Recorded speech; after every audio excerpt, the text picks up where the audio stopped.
ትንሳኤ ሙታንን ተስፋ አድርጎ መኖር እንዳለበት በሙታን መነሳት ተስፋነትን የዘላለም ህይወትን የሚመጣውን ህይወት ተስፋ አድርጎ መኖር እንዳለበት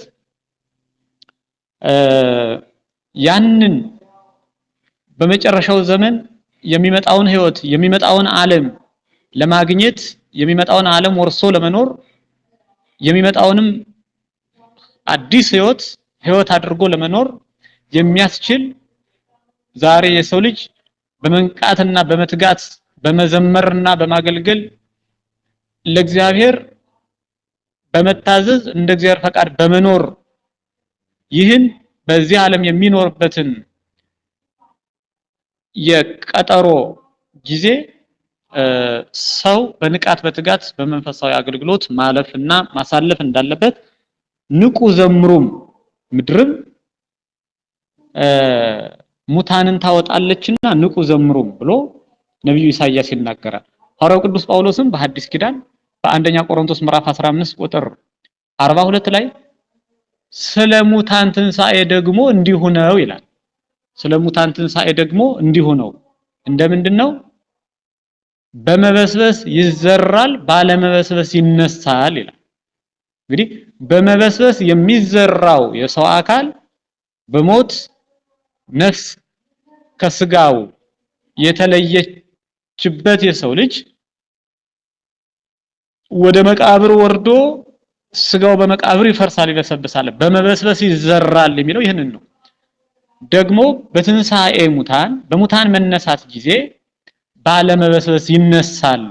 የሚፈርስ የሚበሰብስ ደካማ የሆነውን የስጋን ጠባይ የስጋን ባህሪ አጥፍቶና አጥቶ ትቶ ባለመበስበስ በአዲስ ስጋ ክብርን ለብሶ ክብርን ተጎናጽፎ ለዘላለም ሕያው ሆኖ በሚኖር ስጋ እንደሚነሳ ሐዋርያው ቅዱስ ጳውሎስም በአንደኛ ቆሮንቶስ ምዕራፍ 15 ቁጥር 42 ላይ ስለ ሙታን ትንሣኤ ደግሞ እንዲሁ ነው በመበስበስ ይዘራል ባለመበስበስ ይነሳል ብሎ ትንሣኤ ሙታን በግልጽ እንዳለ ትንሣኤ ሙታን እንደሚደረግ በብሉይም በሐዲስም ቅዱሳት መጻሕፍት ነግረውናል አስተምረውናል ማለት ነው። ይህንን አስመልክቶ ስለ ሙታን መነሳት በተከታታይ መርሃ ግብራት ተመልክተናል።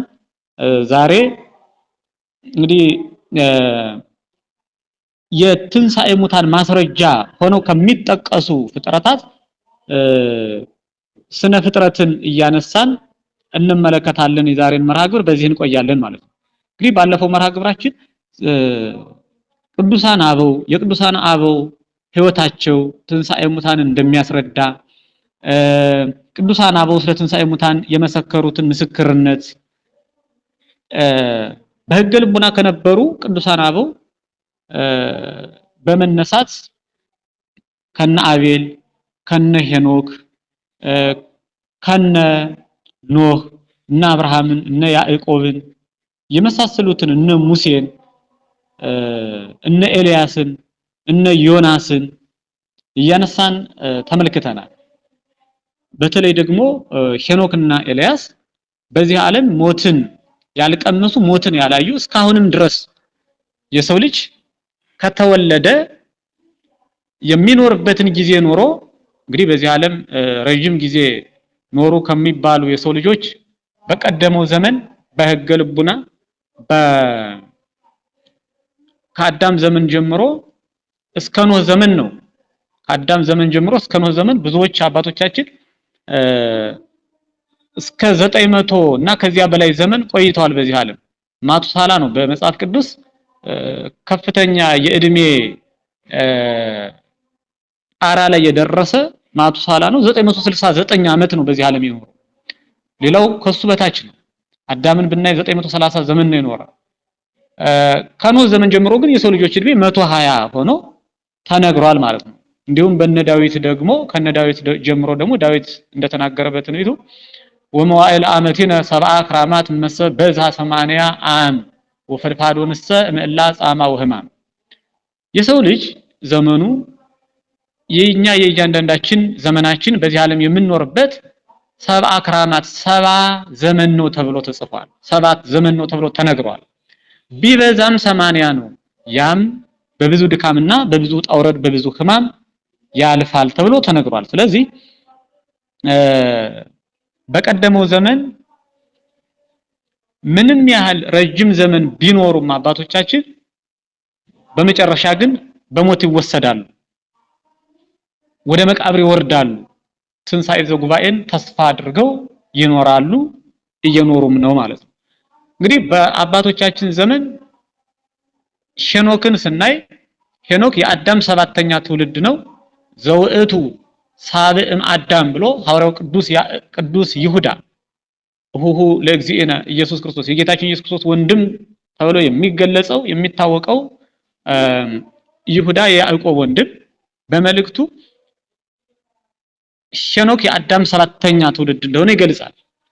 በመጽሐፍ ቅዱስም ኦሪት ዘፍጥረት ሄኖክ የአዳም 7ኛ ትውልድ መሆኑን መጽሐፍ ቅዱስ ይነግረናል ማለት ነው። እንግዲህ በብሉይም በሐዲስም 7ኛ ትውልድነቱ ተመስክሮለታል ማለት ነው። ሆኖም ይህ ሄኖክ እግዚአብሔርን በማገልገሉ በሞት እንዳልተወሰደ ሞትን እንዳላየ ከነስጋው ወደ ህይወት ዓለም እንደተወሰደ ወደ ብሔረ ሕያዋን እንደተወሰደ ቅዱስ ጳውሎስም በዕብራውያን መልእክቱ ላይ ዕብራውያን 11 ምዕራፍ 11 ላይ ጠቅሶታል። ዕብራውያን ምዕራፍ 11 ቁጥር 5 ላይ ስለ ሄኖክ በህይወት መኖር ሄኖክ ሞትን እንዳያይ በእምነት ተወሰደ ይላል። ሄኖክ ሞትን እንዳያይ በእምነት ተወሰደ። እግዚአብሔርም ስለወሰደው አልተገኘም። ገና ሳይወሰድ እግዚአብሔርን እንዳገለገለ ተመስክሮለታልና ብሎ ይናገራል። ስለዚህ ትንሣኤ ሙታንን ስናነሳ የሙታንን ትንሣኤ ስናነሳ ከአዲስ ኪዳን ከክርስቶስ ለትንሣኤያችን በኩር ሆኖ የተነሳውን ትንሣኤ ክርስቶስ ከመነሳቱ በፊት ሄኖክ የመጀመሪያው ትንሣኤ ሙታን እንዳለ የሚያስረዳ ህይወት ያለው ሰው ነው። እስካሁንም ድረስ ሞትን ያላየ ማለት ነው። እስካሁን ድረስ ከነስጋው ነፍሱና ስጋው ሳይለያዩ በህይወት በደስታ ያለ በስውር ዓለም ብሔረ ሕያዋን ተብሎ በሚታወቀው ዓለም በምድር የምድር ክፍሎች የሚባሉ 5 ዓለማት አሉ። ብሔረ ሕያዋን በሚባለው የደስታ ዓለም ቅዱሳን በስጋቸው የሚኖሩበት ነፍሳቸው ከስጋቸው ሳትለይ የሚኖሩበት ዓለም ለመጀመሪያ በዚህ ዓለም መኖር የቻለ ሄኖክ ነው። ቀጥሎ ኤልያስ በዚህ አይነት ህይወት መኖር ችሏል። እንግዲህ ከዚያ በኋላ ብዙ ቅዱሳን ወደ ብሔረ ሕያዋን እየተወሰዱ የኖሩ በሐዲስ ኪዳን በጣም ብዙዎች አሉ። በሐዲስ ኪዳን ዮሐንስ ወንጌላዊን ብናነሳ ዮሐንስ ወንጌላዊ እስካሁን ድረስ ሞትን እንዳላየ መጽሐፍ ቅዱስ ራሱ ምስክር ነው።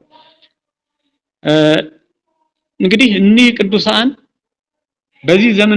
በዚህ ዓለም ረጅም ዘመን ከኖሩ ሰዎች በላይ ረጅም ዘመንን ኑረዋል ማለት ነው። ነፍሳቸው ከስጋቸው ተዋህዶ ሞትን ሳያዩ ኖረዋል።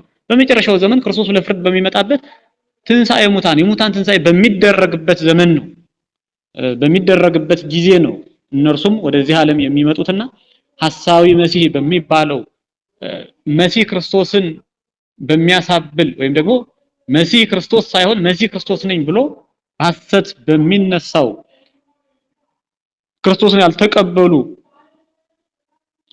ዓለማት ክርስቶስን ያልተቀበሉ አሕዛብ የሚቀበሉት በተለይም ቤተ አይሁድ እርሱን ተስፋ አድርገው የምትኖረው ሐሳዊ መሲህ ሄኖክንና ኤልያስን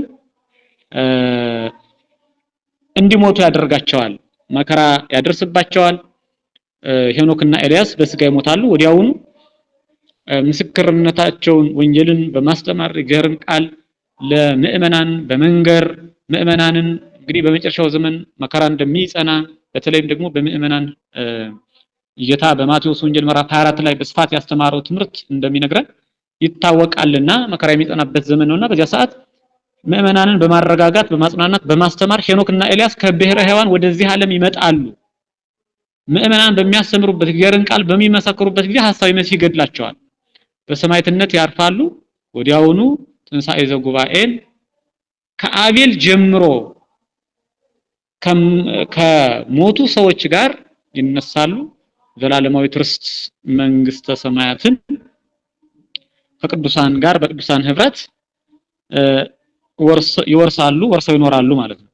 እንግዲህ በብሉይ ኪዳን ሄኖክና ኤልያስ ከክርስቶስ ትንሣኤ በፊት ለትንሣኤ ሙታን በግልጽ የምንማርባቸው ትንሣኤ ሙታን እንዳለ የምናውቅባቸው ቅዱሳን ናቸው እነርሱ ባለመሞታቸው። ስለዚህም በአቤል አፍርሆሙ ሄኖክ አንቅሆሙ ሞት እንዳለ በአቤል ታወቀ፣ ትንሣኤ እንዳለ ደግሞ በሄኖክ ተረዳ ተብሎ ተጽፏል ማለት ነው። እኒህን ባለፈው መርሃ ግብራችን በስፋት አይተናል። ዮናስ በአንበሪ ሆድ ውስጥ ወይም ደግሞ በአሳ አንበሪ ሆድ ውስጥ 3 መዓልት 3 ሌሊት አድሮ በሰላም መውጣቱ ከአሳ አንበሪ ሆድ ውስጥ ለክርስቶስ ትንሣኤ ምሳሌ ሆኖ ተወስዷል። ራሱ ክርስቶስም በቅዱስ ወንጌል ጠቅሶታል። በማቴዎስ ወንጌል ምዕራፍ 12 ቁጥር 40 ላይ እስመ በከመ ነበረ ዮናስ ውስተ ከርሰ አንበሪ ሰሉሰ መዋዕለ ወሰሉሰ ለያልየ ከማሁ ሀለው ለወልደ እጓለ እመሕያው ይንበር ውስተ ልበ ምድር ሰሉሰ መዋዕለ ወሰሉሰ ለያልየ።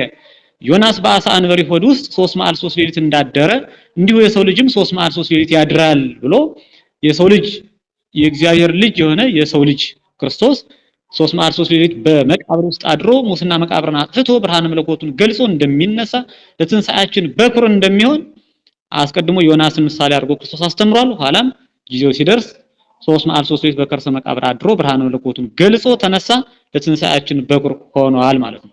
ክርስቶስ በኩር ቀደመ ተንሥኦም ኩሎሙ ሰብእ ምውታን። ሐዋርያው ቅዱስ ጳውሎስ እንዲሁም ሊቁ ቅዱስ ያሬድ ክርስቶስ ከሙታን ሁሉ ተለይቶ ለትንሣኤያችን በኩር ሆኖ ተነስቷል ብለው እንደመሰከሩ ቅዱሳን ማለት ነው። እንግዲህ ይህንን አይተናል።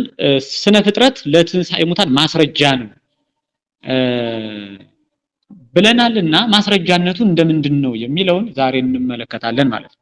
ስነ ፍጥረት እንግዲህ ስነ ፍጥረት ስንል 22ቱ ስነ ፍጥረታት 20 ዓለማት ስነ ፍጥረት በሚለው ድርብ ቃል ወይም ደግሞ በሚለው መጠሪያ ይጠቃለላል።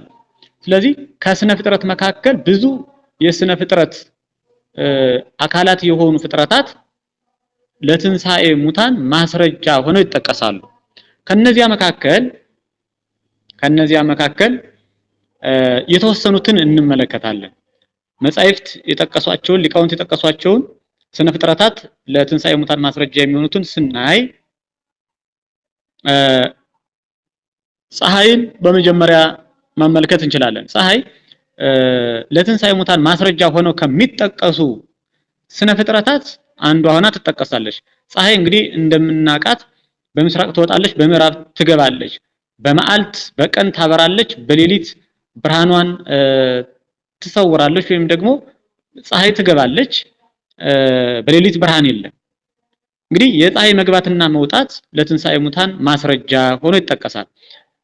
በብዙ ስፍራ የብርሃን መኖር በህይወት የምንኖርበት፣ ሌሊቱ ደግሞ የሞታችን ምሳሌ ሆኖ በመጽሐፍ ቅዱስም ተጠቅሷል። ክርስቶስም ይህንን ጠቅሶታል። በማቴዎስ ወንጌል ምዕራፍ 4 ቁጥር 16 ላይ፣ በዮሐንስ ወንጌል ምዕራፍ 9 ቁጥር 4 እንዲሁም በዮሐንስ ወንጌል ምዕራፍ 12 ቁጥር 36 ላይ የብርሃኑ መኖር በህይወታችን የምንኖርበት፣ ሌሊቱ ደግሞ የሞታችን ምሳሌ ሆኖ ተጠቅሷል። በሃይማኖተ አበውም ሊቁ ቅዱስ ኤጲፋኒዎስ ፀሐይ በገባ ጊዜ በእርሱ አምሳል እንደሙታን እንሆናለን ይላል። ፀሐይ በገባ ጊዜ በእርሱ አምሳል፣ በማን አምሳል? በፀሐይ አምሳል እንደሙታን እንሆናለን። ስለዚህ ሌሊቱ እኛ የምናርፍበት፣ ከድካማችን የምናርፍበት፣ የምናንቀላፋበት፣ ረፍተ ስጋን የምናገኝበት ጊዜ የፀሐይ መግቢያ ፀሐይ ከገባች በኋላ ያለው ጊዜ የሌሊቱ ጊዜ የሰው ልጆች ሙተው በመቃብር ውስጥ የሚኖሩበትን ጊዜ ያመለክታል። ሌሊቱ ከተፈጸመ በኋላ ደግሞ ፀሐይ ይወጣል። ፀሐይ ሌሊቱ ከተፈጸመ በኋላ 12 ሰዓት ሌሊት ካለፈ በኋላ ለ12 ሰዓተ መዓልት ፀሐይ ደግሞ ታበራለች። ይህ ደግሞ ከሙታን ወይም ደግሞ ከመቃብር የሰው ልጆች የሚነሱበትን ጊዜ ያስረዳል። ሌሊቱ ከተፈጸመ በኋላ ፀሐይ ይወጣል፣ እኛም ከእንቅልፋችን እንነቃለን፣ እንነሳለን። ይህ ሙታን በመቃብር ውስጥ ለብዙ ዘመናት ከኖሩ በኋላ ትንሳኤ ዘጉባኤ የአንድነት ትንሳኤ ወይም ደግሞ የሙታን መነሳት በሚደረግ ጊዜ የሚነሱበትን ምስጢር ያስረዳሉ።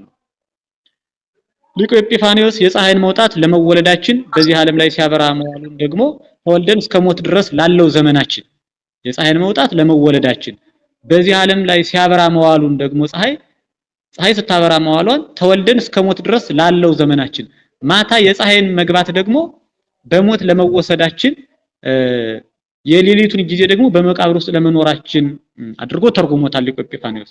እንግዲህ ፀሐይ በገባ ጊዜ የሰው ልጆች ሞት ሰዓተ ሌሊቱ የሰው ልጆች በመቃብር የሚኖሩበት ወይም ደግሞ የሙታን ስጋ በመቃብር የሚኖርበትን ዘመንና ፀሐይ ተመልሳ በነጋታው በምስራቅ ወጥታ በዓለም ላይ ስታበራ መዋሏ ትንሳኤ ዘጉባኤ መኖሩን የሙታን መነሳት እንደሚደረግ ማስረጃ መሆኗን በፀሐይ ምሳሌነት ትንሳኤ ሙታንን ሊቁ ኤጲፋኒዮስ በስፋት አስተምሯል ነው። ስለዚህ ከስነ ፍጥረት መካከል ለትንሳኤ ሙታን ማስረጃ የሚሆኑ ብዙ ስነ ፍጥረታት አሉ። አንደኛዋ ፀሐይ ናት የሚለውን ካየን የፀሐይን መግባት ወደ መቃብር ከመውረድ ጋር አመሳስለን ካየን ማንም ሰው የፀሐይን መግባት አይቶ ፀሐይን ደግመን ላናያት ተሰናበትናት ወይም ደግሞ ተሰናብተናታል የሚል በፀሐይ ተስፋ የሚቆርጥ አካል የለም። ፀሐይ በምዕራብ ስትገባ እንዳየናት በምስራቅ እንደምትወጣ ደግሞ ተስፋ አለን፣ ሙሉ ተስፋ አለን። ይህ የእግዚአብሔር መግቦት ስለሆነ እግዚአብሔር ደግሞ በመግቦቱ ምንም ሕጸጽ የሌለበት ስለሆነ ሁልጊዜም ዓለም ከተፈጠረ እስከ ዓለም መጨረሻ ድረስ ይህንን እግዚአብሔር ያደርጋል። ስለዚህ ፀሐይ በምዕራብ ስትገባ አይተን ከዚህ በኋላ ፀሐይ አትወጣም ብለን ተስፋ አንቆርጥም። በምስራቅ እንደምትወጣ በነጋታው ተስፋ አለን፣ ተስፋ እናደርጋለን። እንደዚህም ነው። በዚህ አንፃር የሰው ልጆች ሞተው ወደ መቃብር ሲወርዱ እናያለን። ወደ መቃብር የወረዱት የሰው ልጆች በስጋቸው በመቃብር ውስጥ ፈርሰው በስብሰው የሚኖሩ የሰው ልጆች ፀሐይ በምዕራብ ወጥ ገብታ በምስራቅ እንደምትወጣ ሁሉ በመቃብር ውስጥ ያሉ ሙታን በትንሳኤ ዘጉባኤ ይነሱ ዘንድ ግድ አላቸው። ፀሐይ በምስራቅ እንደምትወጣ ሙታንም በትንሳኤ ዘጉባኤ ይነሱ ዘንድ ግድ ይሆናል። ይህ መቼመች አይሆንም ተብሎ የማይታሰብ ግድ የሚሆን የእግዚአብሔር ስራ ነው። ስለዚህ ፀሐይ በምዕራብ መግባቷን ሙታን ወደ መቃብር በመውረዳቸው የሙታንን መነሳት ደግሞ ፀሐይ በምስራቅ በመውጣቷ ምሳሌነት መጻሕፍት ይነግሩናል ማለት ነው። ፀሐይን ዛሬ ስትገባ ካየናት ነገ አትወጣም ብለን እንደማንጠራጠራት ሁሉ ዛሬ የሚሞቱ ወደ መቃብር የሚወርዱ ሙታን በሙሉ አይነሱም ብለን ልንጠራጠራቸው አንችልም። ትንሳኤ ሙታን የሆነ ዘንድ ግድ አለው። ሁላችንም ሞተን ሁላችንም እንነሳለን። በክርስቶስ መንግስት ለዘላለም ሕያዋን ሆነን እንኖራለን። እንግዲህ ፀሐይ ከገባ በኋላ የፀሐይን ማንነት የፀሐይን ባህሪ የሚመረምር የለም። ያ ማለት ፀሐይ ከገባ በኋላ ስለ ምህዋረ ከዋክብት ሚጠተ ብርሃናት ሙፃ ነፋሳት የሚመራመሩ ቅዱሳን ቢኖሩም የሚመራመሩ ፈላስፎች ቢኖሩም እንግዲህ በስጋዊውም ዓለም በመንፈሳዊውም ዓለም በስጋዊውም ጥበብ በመንፈሳዊውም ጥበብ ስነ ፍጥረታትን የሚመረምሩ ብዙ ምሁራን ሊቃውንት አሉ። ብዙ ቅዱሳት መጻሕፍት የጥበብ መጻሕፍት አሉ። ሆኖም ግን ያንን የፀሐይን ማንነት በድርስ ዕውቀት ሙሉ በሙሉ የፀሐይን ጠባይ ከገባች በኋላ እንዴት ወደ ምስራቅ እንደምትመለስና በምስራቅ እንዴት እንደምትወጣ ከእግዚአብሔር በቀር ማንም ሊያውቃት አይችልም።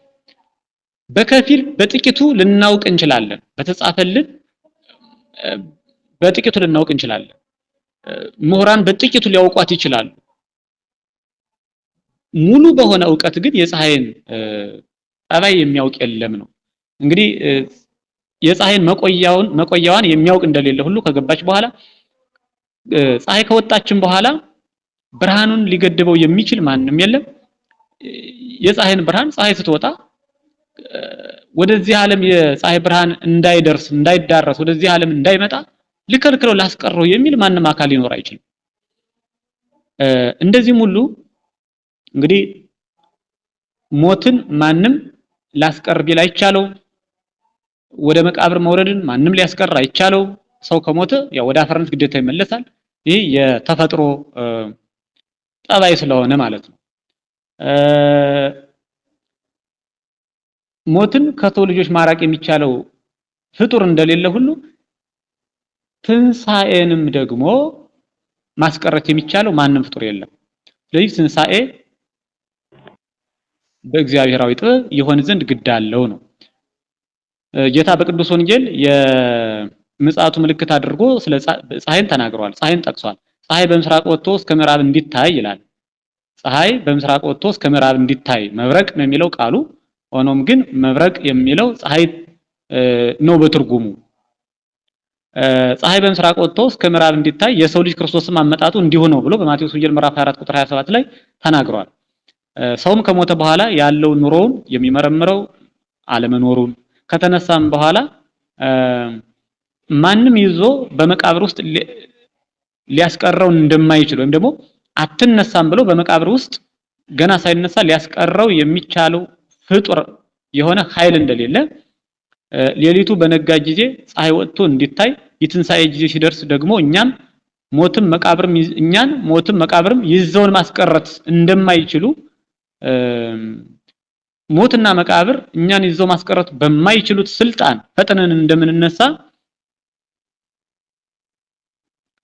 ሊቁ ቅዱስ ኤጲፋኒዮስ በስፋት አስተምሯል። እንዲሁም ከሰጠው ምሳሌ ምድር ፈጥና ሙታንን መስጠቷን በጸነሰችና ለመውለድ በተቃረበች ሴት መስሎ አስተምሯል። እንግዲህ የጸነሰች ሴት ለመውለድ የተቃረበች ሴት ምጥ በሚመጣባት ጊዜ የመውለጃዋ ቀን በደረሰ ጊዜ ያንን ጽንስ መግታት መቆጣጠር ወደኋላ ማዘግየት አይቻላትም። ይህ አይቻልም፣ የተፈጥሮ ጠባይ ስለሆነ ማለት ነው። ስለዚህ ታላቁ ነብይ ዕዝራ ሱቱኤልም በስፋት ይናገራል። የጸነሰች ሴት ጽንሷን ላዘግይ ብትል የምትወልድበት ቀን ሲደርስ ጽንሷን ወደኋላ ላዘግየው ብትል ሳድረው ብትል እንደማይቻላት ሁሉ ምድርም ሙታን በሚነሱበት ጊዜ ፈጥና ሙታንን ታወጣለች፣ ፈጥና ሙታንን ትሰጣለች እንጂ ይዛ ማስቀረት አይቻላትም።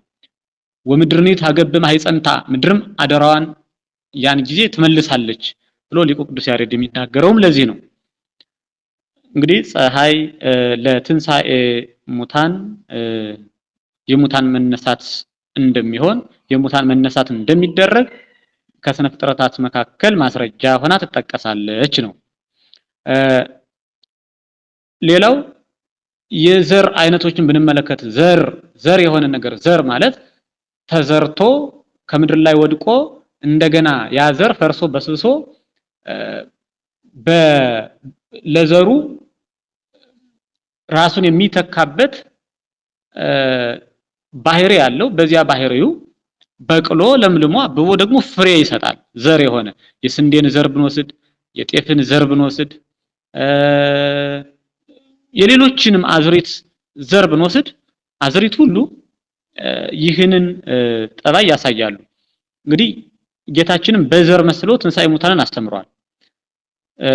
ጌታችን መድኃኒታችን ኢየሱስ ክርስቶስ ወንጌልን ባስተማረበት ጊዜ ወንጌልን ሲያስተምር ለገበሬዎች በዘር እየመሰለ ወንጌልን በስፋት አስተምሯል። ጌታ ሞቶ ስለመነሳቱ ስለራሱ ሲያስተምር የስንዴ ቅንጣትን ምሳሌ አድርጎ አስተምሯል። የስንዴ ቅንጣትን ወድቀት ህጠተ ስርናይ ውስተ ምድር ወኢሞተት ባሕቲታ ትነብር ወእመሰ ሞተት ብዙኃ ፍሬ ትፈሪ። የስንዴ ቅንጣት ወደ ምድር ካልወደቀች 30 60 100 ፍሬ ማፍራት አይቻላትም። ብቻዋን ትኖራለች ነው የሚለው። እንዲሁም ወደ ምድር ካልወደቀች ብቸኛ ሆና ትኖራለች። ወደ ምድር ከወደቀች ግን ካፈር ጋር ከተቀላቀለች በኋላ ግን ብዙ ፍሬን ይዛ ትነሳለች። ያቺ በቅላ ብዙ ፍሬ ታፈራለች ማለቱ ነው። እንደዚህም ሁሉ ስለራሱ ሞት እኔም ሞቼ ወደ መቃብር ከወረድኩ በኋላ ሙታንን ሁሉ ይዤ እነሳለሁ ማለቱ ነበር። ሙታንን ሁሉ ይዤ እነሳለሁ። በእኔ ትንሣኤ የመጀመሪያነት ሙታን ሁሉ ይነሳሉ። በክርስቶስ ያመኑ ሁሉ ክርስቶስን ተከትለው ይነሳሉ ተብሎ እንደተጻፈ ያ የክብር ትንሣኤ ማለቱ ነው እንጂ በክርስቶስ ያላመኑም ቢሆኑ ትንሣኤን መነሳታቸው አይቀርም። ስለዚህ ክርስቶስ ስለራሱ ትንሣኤ እንዲሁም ስለ ሙታን ትንሣኤ በዘር መስሎ አስተምሯል። ሐዋርያው ቅዱስ ጳውሎስም ስለ ትንሣኤ በዘር ምሳሌነት በስፋት አስተምሯል። ይልቁንም 6 በሆኑ የዘር አኳኋኖች በዝርዝር ተናግሯል። ዘርን ስንመለከት ዘር ለትንሣኤ ሙታን ማስረጃ ነው ብለናል። ዘርን ስንመለከት መጀመሪያ ይዘራል። አንደኛ ይዘራል፣ ሁለተኛ ወደ መሬት ወድቆ ይፈርሳል፣ ይበሰብሳል የተዘራው ዘር። ሶስተኛ ፈርሶ በስብሶ አይቀርም፣ ይነሳል ያ ዘር። አራተኛ ከቀደመው ይልቅ የተሻለ መጀመሪያ ብቻውን የተዘራ የስንዴ ዘር በቅሎ ለምልሞ አብቦ አፍርቶ ሲያፈራ 30 60 እና 100 ፍሬን እንደ ተደረገለት እንክብካቤ ያፈራል። አምስተኛ በመበስበስ ተዘርቶ ያ ዘር ባለመበስበስ ይነሳል፣ አዲስ ሆኖ ነው የሚነሳው። ስድስተኛ አንዱም አንዱ በየራሱ ይነሳል እንጂ ካጠገቡ ያለውን ሆኖ አይነሳም ያ ዘር በራሱ ማለት ነው። ከስንዴው ዘር ጋር ሌላ የጤፍ ዘር አብሮ ቢወድቅ ስንዴው ጤፍ ሆኖ አይበቅልም፣ ጤፉም ደግሞ ስንዴ ሆኖ አይበቅልም። ሁሉም በየዘሩ ይነሳል፣ በየዘሩ ይበቅላል። እንደዚህም ሁሉ ሙታን ሁሉም በሚነሱበት ጊዜ እንደየስራቸው ዋጋቸውን እየያዙ ይነሳሉ እንጂ ሌላው ቀርቶ በአንድ መቃብር የተቀበሩ ሰዎች ቢኖሩ እንኳን ተደበላልቀው ሊነሱ አይችሉም። የጻድቁን ዋጋ ኃጥኡ ይዞት ሊነሳ አይችልም። የኃጥኡንም ደግሞ ፍዳ ጻድቁ ይዞት ሊነሳ አይችልም። ይህንን በግልጽ ሐዋርያው ቅዱስ ጳውሎስ በምሳሌ ዘርን ምሳሌ አድርጎ ባስተማረበት ክፍል ትንሣኤ ሙታንን በስፋት አስተምሯል ማለት ነው። በአንደኛ ቆሮንቶስ ምዕራፍ 15 ቁጥር 53 ላይ በመበስበስ ተዘርቶ ባለመበስበስ እንደሚነሳ የሞተ ሰው ሁሉ ሙታን በመበስበስ ተዘርቶ ባለመበስበስ እንደሚነሱ በግልጽ ተናግሯል ማለት ነው። አንደኛ ቆሮንቶስ ምዕራፍ 15 ቁጥር 35 ጀምሮ እስከ ቁጥር 58 እስከ ቁጥር 58 ወይም እስከ መጨረሻው በስፋት ትንሣኤ ሙታንን የሙታንን መነሳት ቅዱስ ጳውሎስ ያስተማረበት ክፍል ነው። ይሄንን መጽሐፍ ቅዱስን በስፋት ብታነቡት ስለ ትንሣኤ ሙታን በቂና ሰፊ የሆነ ዕውቀት ታገኙበታላችሁ ማለት ነው። አንደኛ ቆሮንቶስ ምዕራፍ 15 ቁጥር 35 ጀምሮ እስከ መጨረሻው እስከ 58 ድረስ ማለት ነው። ስለ ትንሣኤ ሙታን አንድ ባንድ በምሳሌ ሐዋርያው ቅዱስ ጳውሎስ ያስተማረበት ክፍል ነው። እንግዲህ ዘሪው ሊዘራ ወጥቷል። የመጀመሪያውን አሮጌውን ዘር በመሬት ላይ ይጥለዋል። ዘሩ ወድቆ አይቀርም፣ ይፈርሳል፣ ይበሰብሳል። ነገር ግን ወዲያውኑ ፈጥኖ ይነሳል ያ ዘር። እንግዲህ ከራሱ ከባህሪው ስሩን፣ አገዳውን፣ ቅጠሉንና አበባውን እንዲሁም ደግሞ ያማረ ፍሬንም ይዞ ባለቤቱን ደስ ያሰኘዋል ማለት ነው። አንድ የተዘራ ዘር እንግዲህ ያ የተዘራው አሮጌው ዘር የዘራው ገበሬ አሮጌውን ዘር የዘራው ገበሬ አዲስ ዘር ያገኛል። ከዚያ አሮጌ ዘር አዲስ ዘር ያገኛል። መቼም የዘራነውን አይደለም መልሰን በላይ አፍርቶ የምናገኘው የዘራነው ወደ አፈርነት ይለወጣል፣ ይፈርሳል፣ ይበሰብሳል። እንዲሁም አንዳንድ የዘር አይነቶችን ስንመለከት ከላይ የዘሮቹ ቆዳቸው ከላይ ወጥቶ እናገኛለን። ገና በታናሽነቱ በቡቃያው ጊዜ ባቄላን ብናይ አተር የመሳሰሉ በግልጽ የሚታዩ ገለባቸው አካላቸው አፈር እንደሚሆን እንደሚበሰብስ ጫፍ ላይ የሚያሳዩት ምልክት አለ። እንግዲህ ያው ዘር በሚዘራበትና በግብርና ህይወት ያደገ በስፋት ያውቀዋል ማለት ነው። እና ይህንን እየጠቀሰ ቅዱስ ጳውሎስ በስፋት አስተምሮበታል ነው።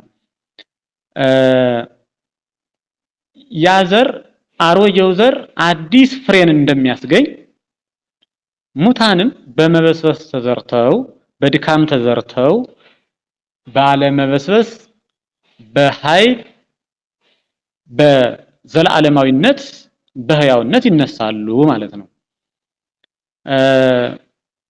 እንግዲህ በጥቂቱ የተዘራው ዘር በብዙ ይሰበሰባል። ብዙ ፍሬ አፍርቶ ብዙ ሆኖ የዘራውን ገበሬውን ያስደስታል። ምንም እንኳን ገበሬው ሲዘራ አጥርቶ ባይዘራው ስንዴውን ከሌላው እህል ጋር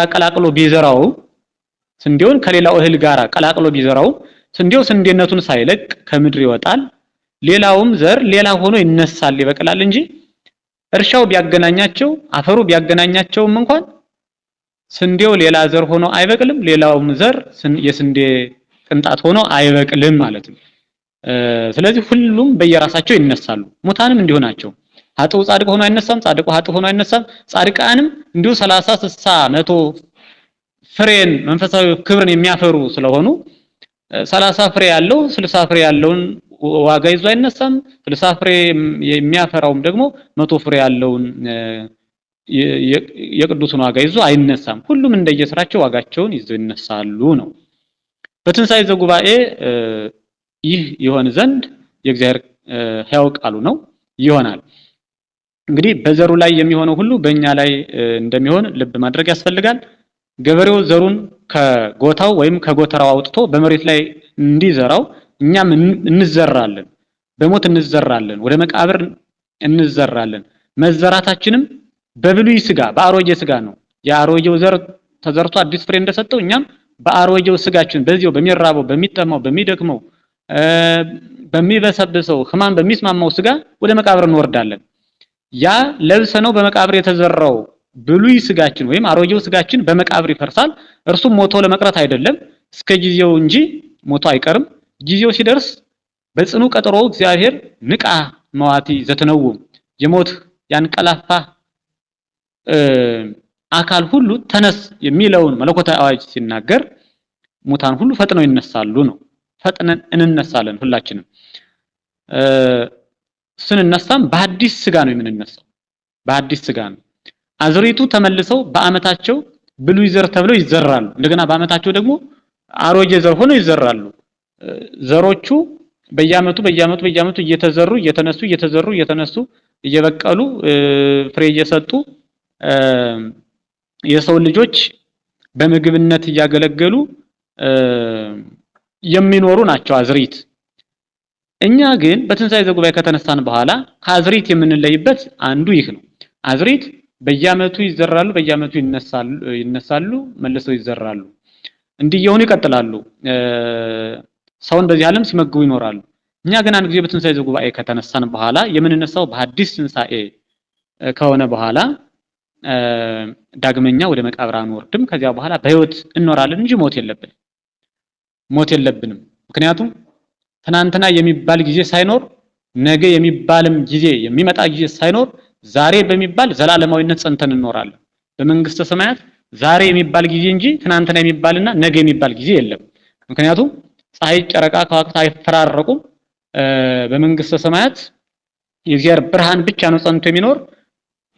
እስመ አልባቲ ሌሊት ነው የሚላት። በመንግስተ ሰማያት ሌሊት የለም። ሌሊት ከሌለ ዘመን አይቆጠርም። ዘመን ካልተቆጠረ ሁልጊዜም ዛሬ ነው። ዘላለማዊነቱ ዛሬ በሚባል ጊዜ ጸንቶ የሚኖር ነው። ስለሆነም በትንሣኤ ዘጉባኤ ከተነሳን በኋላ ዳግመኛ ሞት በሌለበት ህይወት ጸንተን እንኖራለን እንጂ ዳግመኛ ሞት መቃብር የለብንም ነው።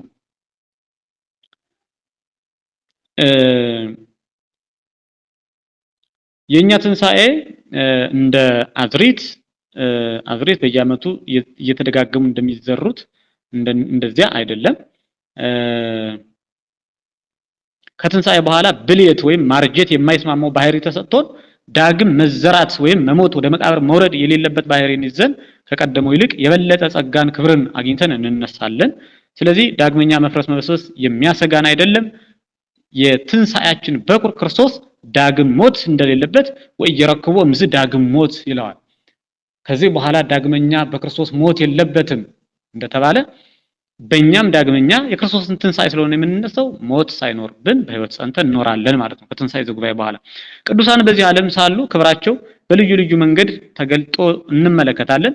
ይልቁንም ድዊ ሲፈውሱ፣ ሙት ሲያነሱ፣ ባሕር ሲከፍሉ፣ ጥላት ሲገድሉ፣ እሳትን ሲያዘንሙ፣ ሰማይን ሲለጉሙ፣ ዝናምን ሲያዘንሙ፣ ልዩ ልዩ ተአምራትን ሲያደርጉ፣ አናፍስትን ሲያሰግዱ፣ እሳትን ሲያበርዱ፣ ድንቅ ድንቅ የሆኑ ተአምራትን አጋንንትን ሲያወጡ እንመለከታለን ቅዱሳንን።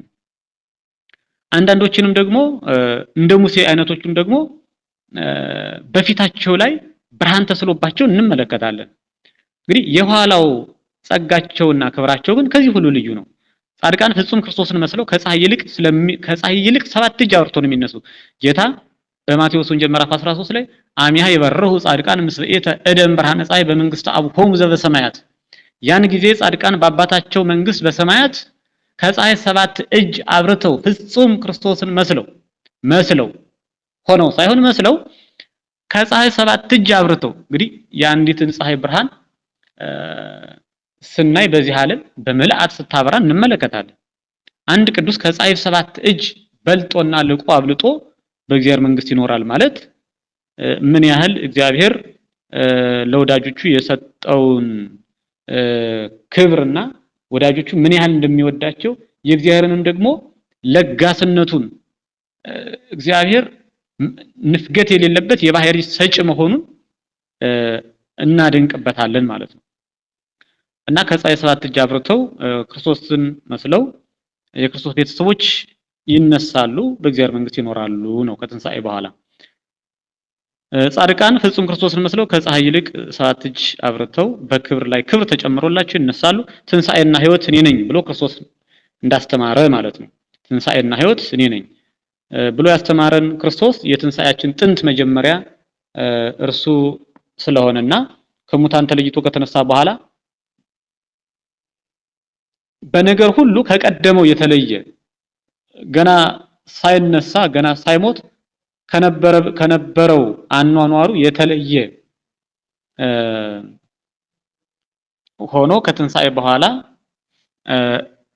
እንደተገለጸ እንመለከታለን። ያ ማለት ባህሪው ተለውጧል ማለት አይደለም። አኗኗሩ ግን በብዙ ነገር ተለውጧል። ያ ማለት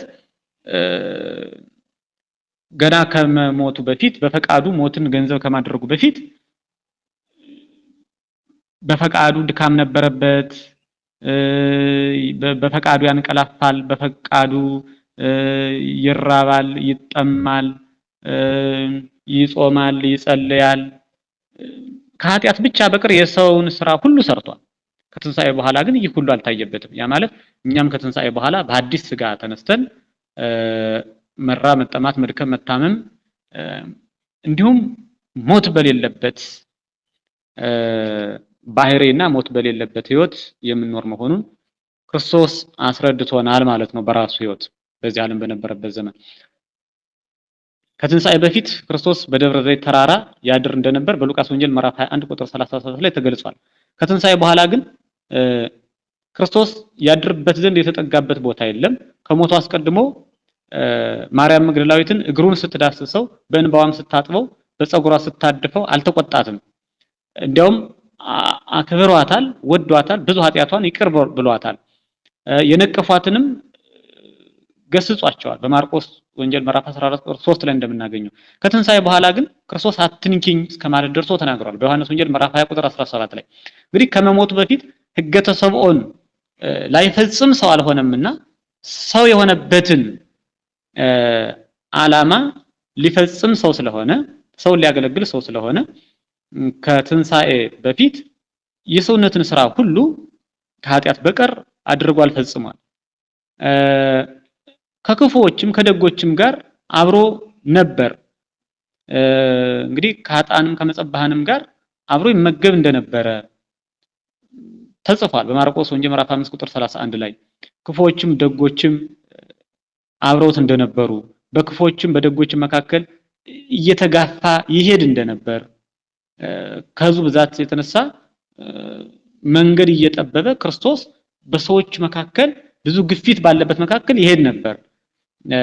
ከኃጢአተኞችም ጋር እንደበላ እንደጠጣ በማቴዎስ ወንጌል ምዕራፍ 9 ቁጥር 11 ላይ ተጽፏል ማለት ነው። እንግዲህ መድኃኒታችን ኢየሱስ ክርስቶስ ከትንሣኤ በኋላ ግን ይህ ሁሉ ከትንሣኤ በፊት ይኖረው የነበረው አኗኗር የለም። ከትንሣኤ በኋላ ከትንሣኤ በፊት እንደነበረው አይነት አኗኗር አልኖረም። በላ ጠጣ የሚል ንባብ ብናገኝ ለኛ የተነሳው ክርስቶስ ከሙታን ተለይቶ የተነሳው ያ ከመሞቱ በፊት ስለ እግዚአብሔር መንግስት ያስተማረው ስለ ትንሣኤ ያስተማረው ያ ከአብ ጋር አንድ ነኝ ያለው የድንግል ማርያም ልጅ እንደሆነ ለማስረዳት ስለኛ ወይም ደግሞ የሰው ልጆች በእምነታቸው እንዳይሰናከሉ ክርስቶስ ከሙታን ተለይቶ እንደተነሳ በፍጹም ልቡናቸው እንዲያምኑ በላ ጠጣ የሚል ንባብ እናገኛለን። ክርስቶስ በልቷል ጠጥቷል ይላል። ያ ማለት ግን አስፈልጎት በልቷል ጠጥቷል ማለት አይደለም። ከትንሣኤ በኋላ ማንም እንኳን ክርስቶስ ማንም ሰው ትንሣኤ ዘጉባኤን ከተነሳ በኋላ ስጋዊ መብል ስጋዊ መጠጥ የሚያስፈልገው አይደለም። ዛሬ በስጋዊ አኗኗራችን የምንኖርበት አይነት አኗኗር ከዚያ በኋላ የለም ነው። ስለዚህ ቅዱስ ዮሐንስ አፈወርቅም ንተሎ ለዘፈጠረን የፈጠረንን እንከተለዋለን በማለት ንኡትሉኒ ኑ ተከተሉኝ ብሎ ክርስቶስ በዚህ ዓለም እንዳስተማረ ክርስቶስን የምንከተለው በዚህ ዓለም ብቻ ሳይሆን በወዲያኛውም ዓለም ክርስቶስን እንደምንከተለው ክርስቶስ መስለነው እንደምንኖር ንተሎ ለዘፈጠረን የፈጠረንን እንከተለዋለን ብሎ ይናገራል።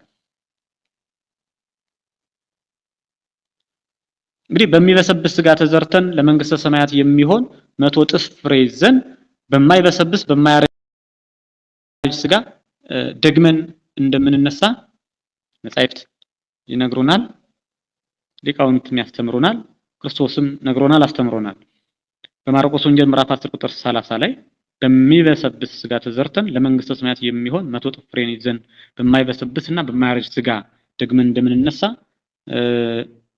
ቅዱስ ወንጌል ይነግረናል። ቅዱስ ጳውሎስም ሀለው ለዝንቱ ዘይቱ የለጥ ይልበስ ዘይቱ የለጥ የሚለወጠው የማይለወጠውን ገንዘብ ያደርጋል ብሎ ይናገራል። አንደኛ ቆሮንቶስ ምዕራፍ 15 ቁጥር 53 ላይ የሚለወጠው የማይለወጠውን ገንዘብ ያደርጋል። የማይበሰብስ ባህሪን ገንዘብ አድርገን እንደምንኖር ይነግረናል ማለት ነው። ቅዱስ ኤጲፋኒዮስ በነበረበት ዘመን ያገለገለ ስጋ በመቃብር ፈርሶ በስብሶ ይቀራል፣ ያላገለገለ ሌላ ስጋ ደግሞ ይነሳል የሚሉ መናፍቃን ነበሩ። ያ ማለት ዛሬ ይዘነው ወደ መቃብር የምንወርደው ስጋ ፈርሶ በስብሶ ይቀራል። ትንሣኤ አለ ብንልም በትንሣኤ ዘጉባኤ ጊዜ የሚነሳ ሌላ ስጋ ነው ብለው የሚያምኑ መናፍቃን ነበሩ። ግን ያ እንዳልሆነ ዛሬ ይዘነው ወደ መቃብር የወረድነው ስጋ ታድሶ በአዲስነት ሌላ ስጋ ሳይሆን ይህ ይዘነው የወረድነው ወደ መቃብር የወረድነው ስጋ ያ በአዲስነት እንደሚነሳ ታድሶ እንደሚነሳ ባህሪው ጠባዩ ሳይለወጥ እንደሚነሳ አስተምሯል ቅዱስ ኤጲፋኒዮስ ማለት ነው። ክርስቶስም በመስቀል ተሰቅሎ በችንካር ተቸንክሮ ጎኑን በጦር ተወግቶ ያገለገለ ስጋውን ትቶ በሌላ ስጋ አልተነሳም። በዚያ በጥንቱ ስጋ ነው የተነሳ። ወበይንተ ዝንቱ አተረፈ ቦቱ ትምህርተ ቅንዋት ወኢያእተቶም ወኢሂ አሰረ ርግዘት። ስለዚህም የችንካሩን የጦሩን እትራት ክትራት አላጠፋም ብሎ በሃይማኖተ አበው ዘኤጲፋኖስ ምዕራፍ 58 ቁጥር 30 ላይ ይናገራል። ስለዚህ ክርስቶስ ሲነሳ የመጀመሪያውን ከሞት በፊት ይዞት የነበረውን ስጋ ይዞ እንደተነሳ እኛም ስንነሳ ዛሬ ይዘነው ያለነውን ስጋ ታድሶልን እንነሳለን። ያ ማለት ታድሶ ስንል በሁሉም ነገር ነው የሚታደሰው። በውስጣችን ኃይልን፣ ህይወትን፣ ክብርን ልዩ ልዩ መንፈሳዊ ጸጋን አግኝተን እግዚአብሔራዊ ጸጋን አግኝተን በውጫዊ መልካችን ሳይቀር ተመሳሳይ ሆነን ክርስቶስ መስለን እንነሳለን ነው። ጻድቃን እንግዲህ ከፀሐይ ሰባት እጅ አብርተው ኃጥአን ደግሞ ከጻድቃን በተለየ ለግብራቸው በሚስማማ መልክ ይነሳሉ ነው። ረጅም፣ አጭር፣ ወፍራም፣ ቀጭን፣ ቀይ፣ ጥቁር የሚባል ሳይኖር ወንዶቹ በአንድ አይነት ህብረ መልክ በአንድ አይነት ቁመና፣ ሴቶቹም በአንድ አይነት ህብረ መልክና በአንድ አይነት ቁመና ይነሳሉ። ወንዶቹ የ30 ዓመት ሴቶቹ የ15 ዓመት ተብሎ እንደተጻፈ ማለት ነው። ወንዶቹ የ30 ዓመት ጎልማሳ ሴቶቹ የ15 ዓመት ቆነጃጅት ሆነው ይነሳሉ። ያ ማለት በመቶ ዓመቱ የሞተ ሰውም ቢኖር የ40 ቀን ጽንስ ሆኖ ከእናቱ ማህፀን የወረደ ጽንስም ቢሆን ወንድ ከሆነ የ30 ዓመት ሴት ከሆነች ደግሞ የ15 ዓመት ሆነው ይነሳሉ እንጂ መለያየት የለም። እንግዲህ ቅዱስ ኤጲፋንዮስ የክርስቶስን ትንሣኤ በዘር ምሳሌነት በተናገረበት አንቀጽ ቦኑ ካል ዘተንሳ እምነ መቃብር እምድረሰሉስ ሞዓል ቦኑ ከ3 ቀን በኋላ ከመቃብር የተነሳ ሌላ ስጋ ነውን ይልና እኛም በመታደስ ጸንቶ የሚኖር ስጋን ይዘን እንነሳለን እንጂ ሌላ ስጋ ይዘን አንነሳም በማለት ያስረዳል። እኛም ሌላ ስጋ ይዘን የምንነሳ አይደለንም። ክርስቶስ ከ3 ቀን በኋላ ከመቃብር የተነሳ ክርስቶስ ሌላ ስጋ ይዞ እንዳልተነሳ ከሞት በፊት ይዞት የነበረውን ስጋ ተዋህዶት የነበረውን ስጋ ይዞ እንደተነሳ እኛም ስጋችን በመታደስ ጸንቶ እንነሳለን እንጂ ሌላ ስጋ ይዘን አንነሳም ነው። ሌላው በስነ ፍጥረት ትንሣኤ ሙታንን እንረዳለን ስንል ስነ ፍጥረት ለትንሣኤ ሙታን ማስረጃዎች ናቸው ስንል አንበጣን መጻሕፍት ምሳሌ አድርገው ወስደውታል። እንግዲህ ለልዩ ልዩ ፍጥረታት የተሰጠው ጸጋ ልዩ ልዩ ነው። አንዳንድ ፍጥረታት ጠባያቸው ባህሪያቸው ሲጠና መጻሕፍትም እንደሚነግሩን ድንቅ የሆነ ጸጋና ስጦታ ያላቸው ፍጥረታት አሉ። ከግዙፋኑ ፍጥረታትም እንዲያው ረቂቃን ከሚባሉ ያ ማለት ጥቃቅን ከሆኑ ፍጥረታትም ማለት ነው። በፀሐይ ካሉ ከፀሐይ ከጨረቃ ከከዋክብት በምድርም ካሉ ደግሞ ከሌሎቹ ፍጥረታት ስናይ ጠባያቸው ልዩ ልዩ እንደሆኑ እንመለከታለን። ድንቅ የሆነ ጠባይ ያላቸው ፍጥረታት ደግሞ ብዙዎች አሉ። እንግዲህ በብሉይ ኪዳንም ሆነ በሐዲስ ኪዳን ፍጥረታትን ምሳሌ አድርጎ ማስተማር የመጻሕፍት ልማዳቸው ነው። የቅዱሳንም የማስተማሪያ ዘዴያቸው ነው። ሐሳባችን በሰዎች ዘንድ የተረዳን እንዲሆን ምሳሌን መጠቀም እጅግ የሚጠቅም ነው።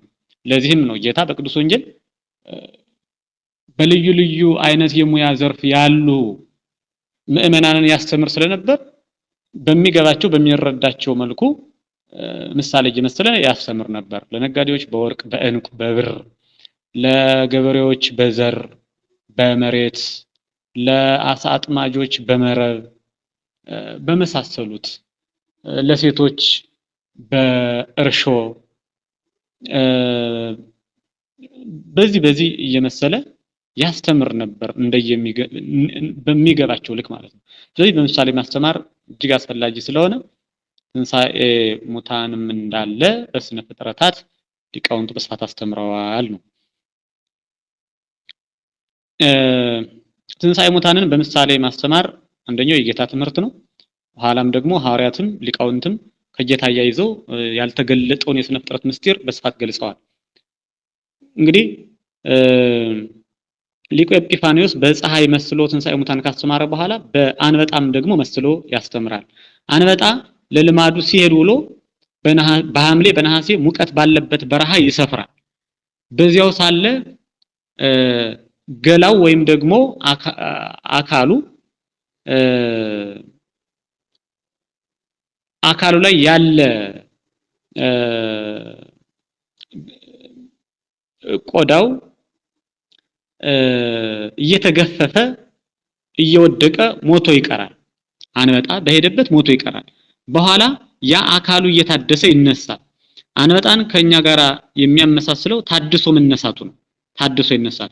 ስለዚህም ወአንበጣሂ እምድኅረ ሞተ ይትነሳ እምነ ምድር እምልደት ዘወፃ እምኔሁ አንበጣ ከሞተ በኋላ አካሉ ከተገኘበት ከእንቁላሉ በመወለድ ከምድር ይነሳል በማለት ሊቁ ኤጲፋኒዮስ አስተምሯል ማለት ነው። ሌላው ጸጉርን በምሳሌነት መጻሕፍት ተጠቅመውበታል። የራሳችንን ጸጉር ማለት ነው። ጸጉር እንግዲህ በልዩ ልዩ ምሁራን ልዩ ልዩ ትምህርትና ምስጢር የተሰጠው ቢሆንም ለትንሣኤ ሙታን ማስረጃ ሆኖም ይጠቀሳል። ቅዱስ ኤጲፋኒዮስ ትንሣኤን ባስተማረበት ክፍል ጸጉራችን ማደጉ ተወልደን መኖራችንን ተቆርጦ ወይም ደግሞ ተላጭቶ መነሳቱ ማደጉ ደግሞ መሞታችንንና ህልውናችን ከምድር ተሰርዞ በመቃብር መወሰናችንን ጸጉራችን ማደጉ ተወልደን መኖራችንን ተቆርጦ ወይም ተላጭቶ መነሳቱ ማለት ከራሳችን መለየቱ ወደ ምድር መውደቁ ደግሞ መሞታችንንና ህልውናችን ከምድር ተሰርዞ በመቃብር መወሰናችንን እንደገና ደግሞ ጸጉር ከተላጨነው በኋላ ይበቅላል። እንደገና መብቀሉ ደግሞ ዳግመኛ ከመቃብር ወጥተን በህይወት የመኖራችንን ምስጢር የሚያሳይ ምልክት እንደሆነ ጠቅሶታል ማለት ነው ሊቁ። እንግዲህ የራሳችን ጸጉር ለትንሣኤ ሙታን ማስረጃ ነው። መጀመሪያ ከራሳችን ላይ ያለ ማደጉ እኛም ተወልደን በዚህ ዓለም የመኖራችን ጸጉር ተላጭቶ ከራሳችን ተለይቶ ወደ ምድር በመውደቁ እኛም በሞት ነፍሳችን ከስጋችን ተለይታ በስጋ ወደ መቃብር መውረዳችንን እንደገና ያ የተላጨነው ራሳችን ጸጉር ማብቀሉና ጸጉራችን ዳግመኛ መብቀሉ ማደጉ በትንሣኤ ዘጉባኤ ተነስተን ለዘላለም ሕያዋን ሆነን መኖራችንን የሚያሳይ ምስጢር አለው ነው። እንግዲህ የጸጉራችን መብቀሉ እኛ ባሰብነው መንገድ እንዳልሆነ ሁላችንን እናውቃለን። ሲያድግ የዚያን የሚያድግበትን ቅጽበት አንድም አካል ሊያየው አይችልም። ዘመኑ የደረሰበት መሳሪያም እንኳን ቢሆን ሊቆጣጠረው አይችልም። ምን ሰዓት እንዳደገ እንዴት እንዳደገ ከፍ የሚልበትን ቅጽበት ማንም ሊያየው አይችልም። በጣም የሚደንቅ ነው። እንዲህ አይነት አብሮን ያለው ነገር መቼ እንደሚያድግ እንዴት እንደሚያድግ ዓለም አጥንተንና መርምረን አለመድረስ መቻል ስራ አጉልቶ ያሳያል ማለት ነው። እንደዚህም ሁሉ ጸጉራችን እንዴት እንደሚበቅል እንዴት እንደሚያድግ እንደማናውቀው ትንሣኤ ሙታንም እንዲሁ ነው። በእግዚአብሔር ጥበብ እንጂ እንዴት እንደምንነሳ ተነስተንም እንዴት እንደምንኖር አሁን ባለው በተጻፈው በከፊል የምናውቀው ነገር እንጂ ሙሉ በሙሉ የምናውቀው አይደለም። ድንቅ የሆነ ምስጢር ስለሆነ ማለት ነው። እንግዲህ እግዚአብሔር ባወቀ የሚያደርግልን ነገር እንደማይቀር በእምነት ያረጋግጥነው ደግሞ በክርስቶስ መነሳት ነው። ሊቁ ኤጲፋኒዮስ እግዚአብሔር ልዑል ናሁ አርታአ ለነ ትምህርተ ትንሣኤ እማጽፋሪነ ወእማክሊለ ርእስነ ወእማኮ ጸጉረነ ዘንሄሊ ከመውቱ ሰርጎ ርእስነ ይከውኑነ ስምዓ በእንተ ትንሣኤ ለጸጉር እስተ ይላጽዩ ወላ አጽፋርሂ ይመትርዎሙ ወይሰርጹ ዳግመ ያእምሩነ ተስፋ ትንሣኤ ይልና እነሆ ልዑል እግዚአብሔር በጥፍራችንና የራሳችን አክሊል በሆነው በፀጉራችን የትንሣኤን ነገር አስረዳን። እንግዲህ የእጃችን ጥፍር ወይም የእግራችን ጥፍርም ሙታን ማስረጃ ነው ማለት ነው። ጥፍራችን ተቆርጦ ወደ ምድር ይወድቃል፣ እኛም በሞት ተወስደን ወደ መቃብር እንወርዳለን። ጥፍራችን መልሶ ያድጋል፣ እኛም ደግሞ ከመቃብር ተነስተን በህይወት እንኖራለን ነው። ስለዚህ የራሳችን ፀጉርም የእጃችን ወይም የእግራችን ጥፍርም ለትንሣኤ ሙታን በኋለኛው ዘመን ለሚነሱት ትንሣኤ ለሰው ልጆች ትንሣኤ በቂ የስነ ፍጥረት ማስረጃ ነው። ፀጉርን ይላጩታል ወይም ይቆርጡታል፣ ጥፍሩንም ይቆርጡታል፣ ዳግመኛ ይበቅላሉ። የትንሣኤንም ነገር እኒህ ሁለቱ በጥልቀት ያስረዳሉ ማለት ነው። ያስረዳሉ። ሊቁ ኤጲፋኒዮስ በሃይማኖተ አበው ምዕራፍ 58 ቁጥር 8 እስከ 9 ይህንን ምሳሌያዊ ትምህርት አስቀምጦልናል። እንግዲህ ሰው የምድር ጌጥ የፍጥረት አክሊል ነው። ፍርዱ የቀና እውነትን የሚፈርድ እግዚአብሔር ደግሞ ሰውን በሞት ይቆርጠዋል። ማለት በሞት የነፍስና የስጋን አንድነት ይለያያል። ነፍስና ስጋ ይለያያሉ። የፀጉርና የጥፍርን አንጻር ስንመለከት ማለት ምሳሌነት። በትንሣኤ ደግሞ እግዚአብሔር መልሶ የሰው ልጅ ነፍስን ከስጋው አዋህዶ ያስነሳዋል። ስለዚህ የራሳችን ፀጉርና የኛ የአካላችን ጥፍር የእጃችን ወይም የእግራችን ጥፍር ለትንሣኤ ሙታን ማስረጃ ነው። ሌላው ከስነ ፍጥረታት የእሳት ራት ወይም ቀጻ ይባላል። ቀጻ የእሳት ራት ማለት ነው። እርሱ ለትንሣኤ ሙታን ማስረጃ ሆኖ ይጠቀሳል። ቀጻ ከሞተ በኋላ 40 ቀን ቆይቶ ይነሳል። ወይም የእሳት ራት ከሞተ በኋላ 40 ቀን ቆይቶ ይነሳል። ላላመኑ ሰዎች ትንሣኤ ሙታንን እንዳይክዱ ያስተምሩልኛል ብሎ ሊቁ ኤጲፋኒዮስ ከጠቀሳቸው ስነ ፍጥረታት አንዱ የእሳት ራት ነው ማለት ነው። አንዱ የእሳት ራት ነው። ስለዚህ የእሳት ራት ከሞተ ከ40 ቀን ቆይታ በኋላ ይነሳል። እኛም ደግሞ ሞተን እንደማንቀር መቃብር በእኛ ላይ ኃይል ኖሮት እንደማይቀር ዛሬ መቃብር ይዞ ለተወሰነ ጊዜ ቢያቆየንም በመጨረሻው ግን በትንሣኤ ዘጉባኤ ጊዜ መቃብር ሁሉ ኃይሉን አጥቶ ምድር ሁሉ አድራዋን መልሳ ሙታን ሁሉ ተነስተው በሕይወት ይኖራሉ ነው። ሌላው ከስነ ፍጥረት አክሳስ የሚባል ፍጡር አለ። አክሳስ ይህም ለትንሣኤ ሙታን ማስረጃ ሆኖ የተጠቀሰ ፍጡር ነው። አክሳስ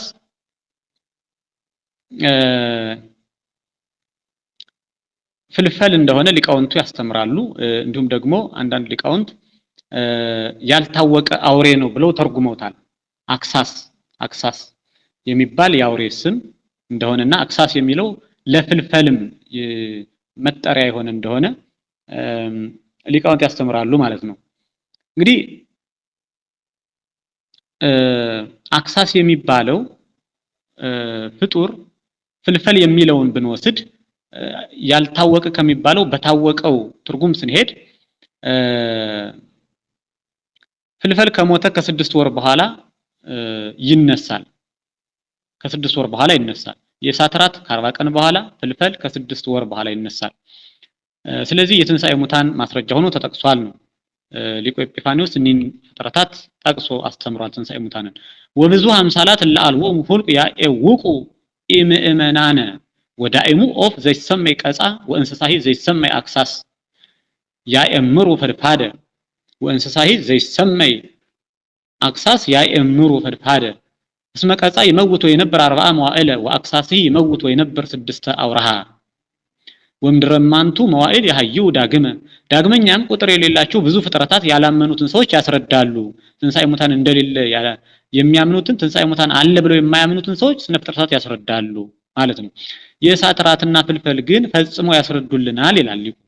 ምክንያቱም የእሳት ራት ሞቶ ለ40 ቀናት ይቆያል፣ ከዚያ በኋላ ይነሳል። ፍልፈልም ሞቶ ለ6 ወራት ይቆያል፣ ከዚያ በኋላ ይነሳል ማለት ነው።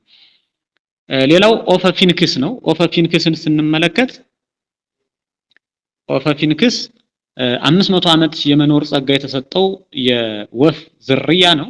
እርጅና ሲሰማው ወይም የሚሞትበት ቀን እንደደረሰ ባወቀ ጊዜ ብዙ ጭቃ ሰብስቦ ሙቀት ወደሚጸናበት ምድር ይሄዳል። ይኸውም የግብጽ ምድር እንደሆነ መጻሕፍት ጠቅሰዋል።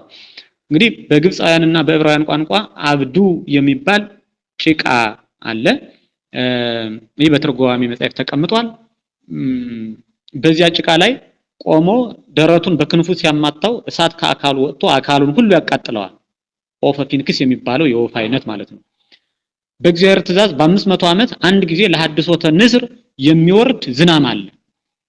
የግብጽ ዝናም ተብሎ ተጠቅሷል። የግብጽ ዝናም ተብሎ ተጠቅሷል። ምክንያቱም በ500 ዓመት የሚወርድ ለሐድሶተ ንስር የሚወርድ ንስርን ለማደስ የሚወርድ ይለዋል። በሙሴ ጊዜም ወርዶ እንደነበር የታሪክ መዛግብት ይናገራሉ ማለት ነው። በዚያን ጊዜ ወረደው ዝናም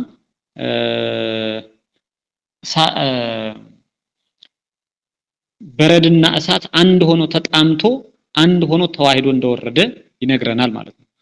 ዝናሙ በረድ ሆኖ እሳቱም ደግሞ ከበረዱ ጋር ተዋህዶ በረዱ እሳቱን ሳያጠፋው እሳቱ ደግሞ በረዱን ሳያቀልጠው እንደወረደ በሙሴ ጊዜ ተጽፏል። ስለዚህ ንስር የሚታደስበት በየ500 ዓመት ነው። በእግዚአብሔር ትእዛዝ በ500 ዓመት አንድ ጊዜ ንስር ይታደስ ዘንድ ዝናም ይዘንማል። ያ ዝናም ንስሩ ደረቱን በክንፉ ሲያማታው እንግዲህ እሳት ከአካሉ ይወጣል ብለናል። ያንን ከአካሉ የወጣውን እሳት የሚዘንመው ዝናም ያጠፋለታል። ትንሽ ትል ሆኖ እሳት በልቶት ከተረፈው የወፉ አጽም ላይ ይነሳል። ኦፈ ፊንክስ ማለት ነው። እሳት በልቶት ከራሱ የወጣው በክንፉ አካሉን አማቶ ወይም አካሉን በክንፉ መጥቶ ደረቱን መጥቶ እሳት ይወጣል። ያ እሳት ራሱን ይበላዋል። ራሱን ከበላው በኋላ ዝናም ሲዘንም ያን እሳት ያጠፋዋል።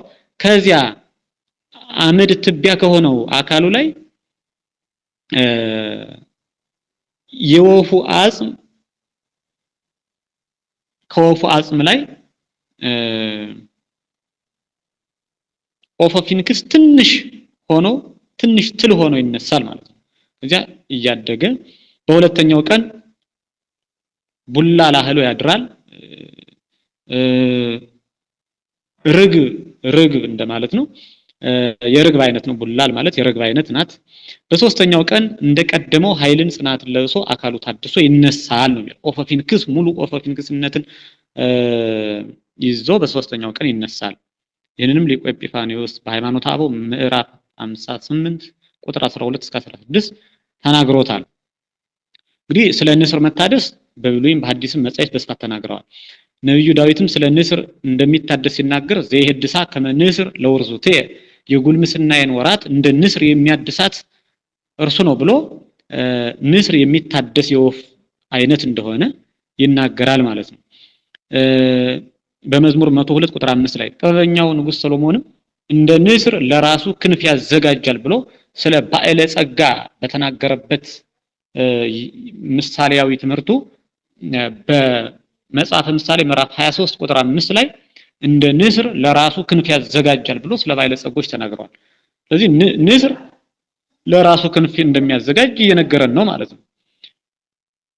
እንግዲህ ንስር በተሐድሶ ጊዜ ስለሚሰጠው ክንፍ ነብዩ ሰሎሞንም ተናግረዋል ማለት ነው። በመጽሐፈ ምሳሌ ላይ ክንፉ ከገላው የሚወጣ ስለሆነ እንግዲህ እነዚህ ፍጥረታት በቅዱስ ኤጲፋንዮስ ትምህርት ለትንሣኤ ሙታን ምሳሌ ሆነው የተጠቀሱ ማስረጃዎች ናቸው ማለት ነው።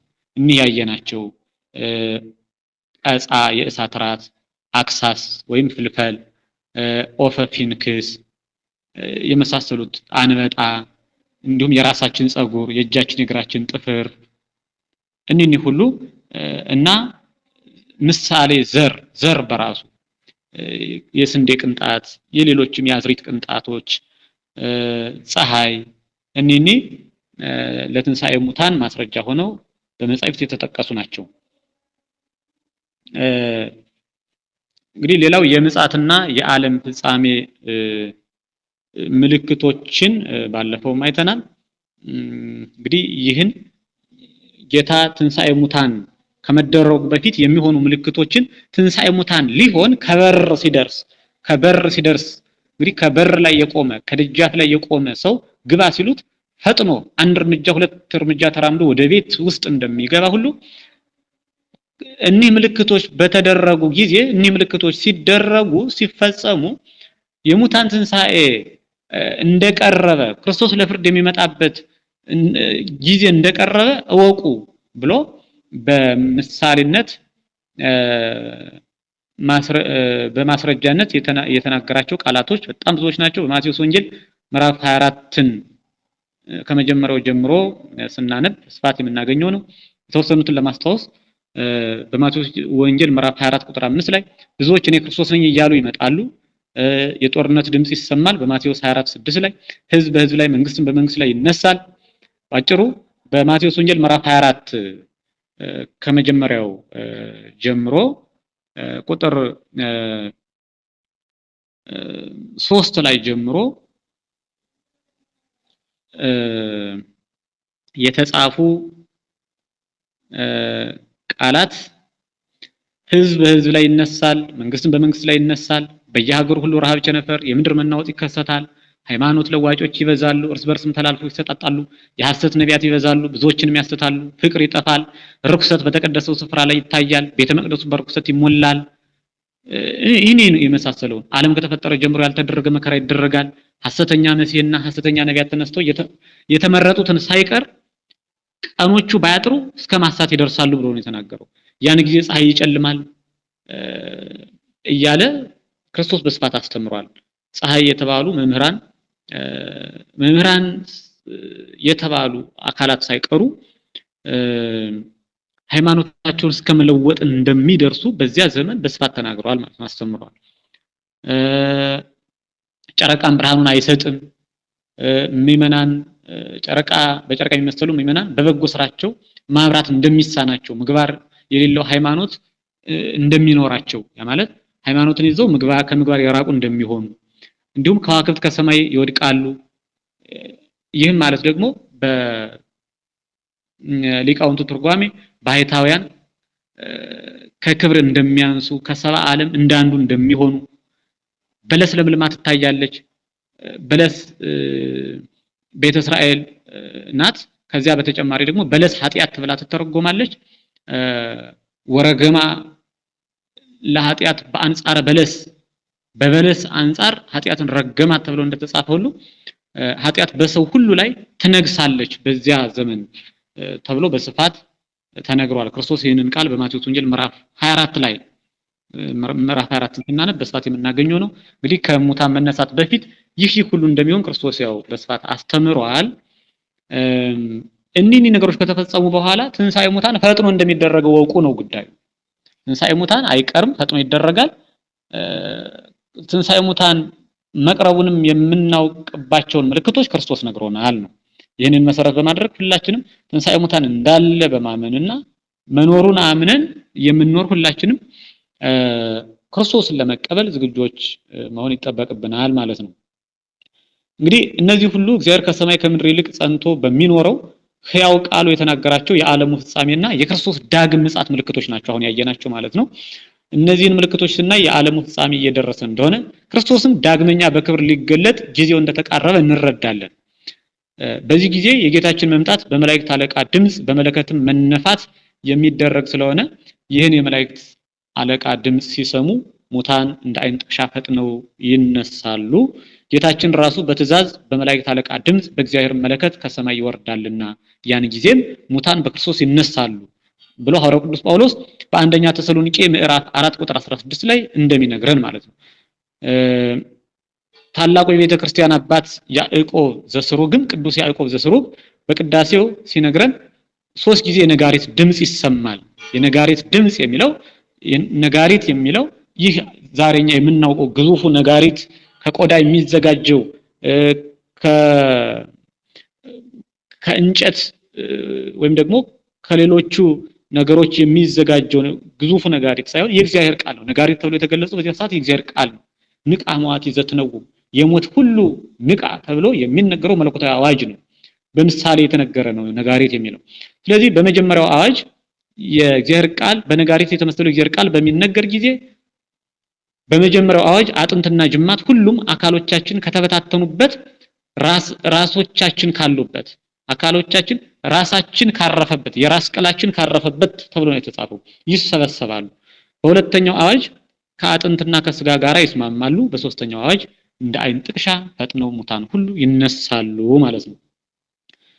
እንግዲህ የሰው ልጆች ትንሳኤ የሚፈጸምበት ሁኔታ ይህን ይመስላል። የሰው ልጆች ትንሳኤ የሚፈጸምበት ጊዜ ደግሞ ያ ቅጽበቱ አልተነገረንም፣ ቅጽበቱ አይታወቅም። ሆኖም ግን ክርስቶስ ያው በምሳሌ በምልክት ብዙ አስተምሮናል፣ መጻሕፍት ነግረውናል ማለት ነው። በጥምቀት ወደ ቤተክርስቲያን አባልነት ስንመዘገብ ሞትና ትንሳኤን በሚያሳየው በጥምቀት በኩል እንድንገባ እንገደዳለን። ወደ ውሃው ስንወርድ ወደ መቃብር መውረዳችንን ያስረዳል። ስንጠመቅ ማለት ነው። እንግዲህ በ40 በ80 ቀን ወይም ደግሞ ካደጉ በኋላ የሚጠመቁም ቢሆኑ ወደ ውሃው ሲወርዱ የሚጠመቁ ሰዎች ወደ መቃብር መውረዳቸውን ያስረዳል። ከውሃው ሲወጡ ደግሞ ከመቃብር በትንሳኤ መውጣታቸውን ያስረዳል ማለት ነው። ስንጠመቅ ወደ ውሃው ስንገባ ወደ መቃብር መውረዳችንን፣ ከውሃው ስንወጣ ደግሞ ከመቃብር በትንሳኤ መውጣታችንን የሚያስረዳ ምስጢር አለው። ሐዋርያው ቅዱስ ጳውሎስ በሮሜ መልእክቱ ምዕራፍ 6 ቁጥር 4 ላይ ይህን ተናግሯል። እንግዲህ ቅዱስ ጳውሎስ ያለዚያማ ለምን ያጠምቃሉ? ሙታን እንዲነሱ አይደለምን? ሙታን የማይነሱ ከሆነ ለምን ያጠምቃሉ? በማለት በአንደኛ ቆሮንቶስ ምዕራፍ 15 ቁጥር 29 ላይም ተናግሯል። እንግዲህ መጠመቃችንን ለትንሳኤ ሙታን ማስረጃ አድርጎ በስፋት አስተምሯል። በአንዲት ጥምቀት የማያምኑ ወንአምን በአሐቲ ጥምቀት በአንዲት ጥምቀት እናምናለን ለማይሉ ሰዎች ደግሞ ወንሴፎ ትንሳኤ ሙታን የሙታንን መነሳት ተስፋ እናደርጋለን፣ ወህይወተ ዘይመጽእ የሚመጣውንም ህይወት ተስፋ እናደርጋለን ሊሉ እንደማይችሉ ይናገራል ማለት ነው። ምክንያቱም በአንዲት ጥምቀት ያላመኑ ያልተጠመቁ ምንም እንኳን ሰው ስለሆኑ የሚነሱ ቢሆንም የሚነሱ ትንሳኤ ግን ተስፋ የሚሆናቸው አይደለም፣ ህይወትን የሚሰጣቸው አይደለም፣ የሚመጣውን ዓለም የሚያወርሳቸው አይደለም። ስለዚህ ላልተጠመቁ ሰዎች መነሳታቸው ምንም ጥቅም የለውም። እንዲያውም ከመነሳታቸው አለመነሳታቸው እንደሚሻል መጻሕፍት ይናገራሉ። ሆኖም ግን ይነሱ ዘንድ ግድ አላቸው ነው። ይህ እግዚአብሔር የማይመረመር ጥበቡ ስለሆነ እንግዲህ ተስፋ እንድናደርገው የታዘዝነው የመነሳት ቀን አለ። ይኸውም ትንሣኤ ዘጉባኤ ይባላል። ይህ ቀን በልበ እግዚአብሔር የታሰበ እንጂ ለፍጡራን የተገለጸ አይደለም። ነገር ግን የክርስቶስ ዳግም ምጽአትና የዓለም ፍጻሜ የትንሣኤ ዘጉባኤ ቀን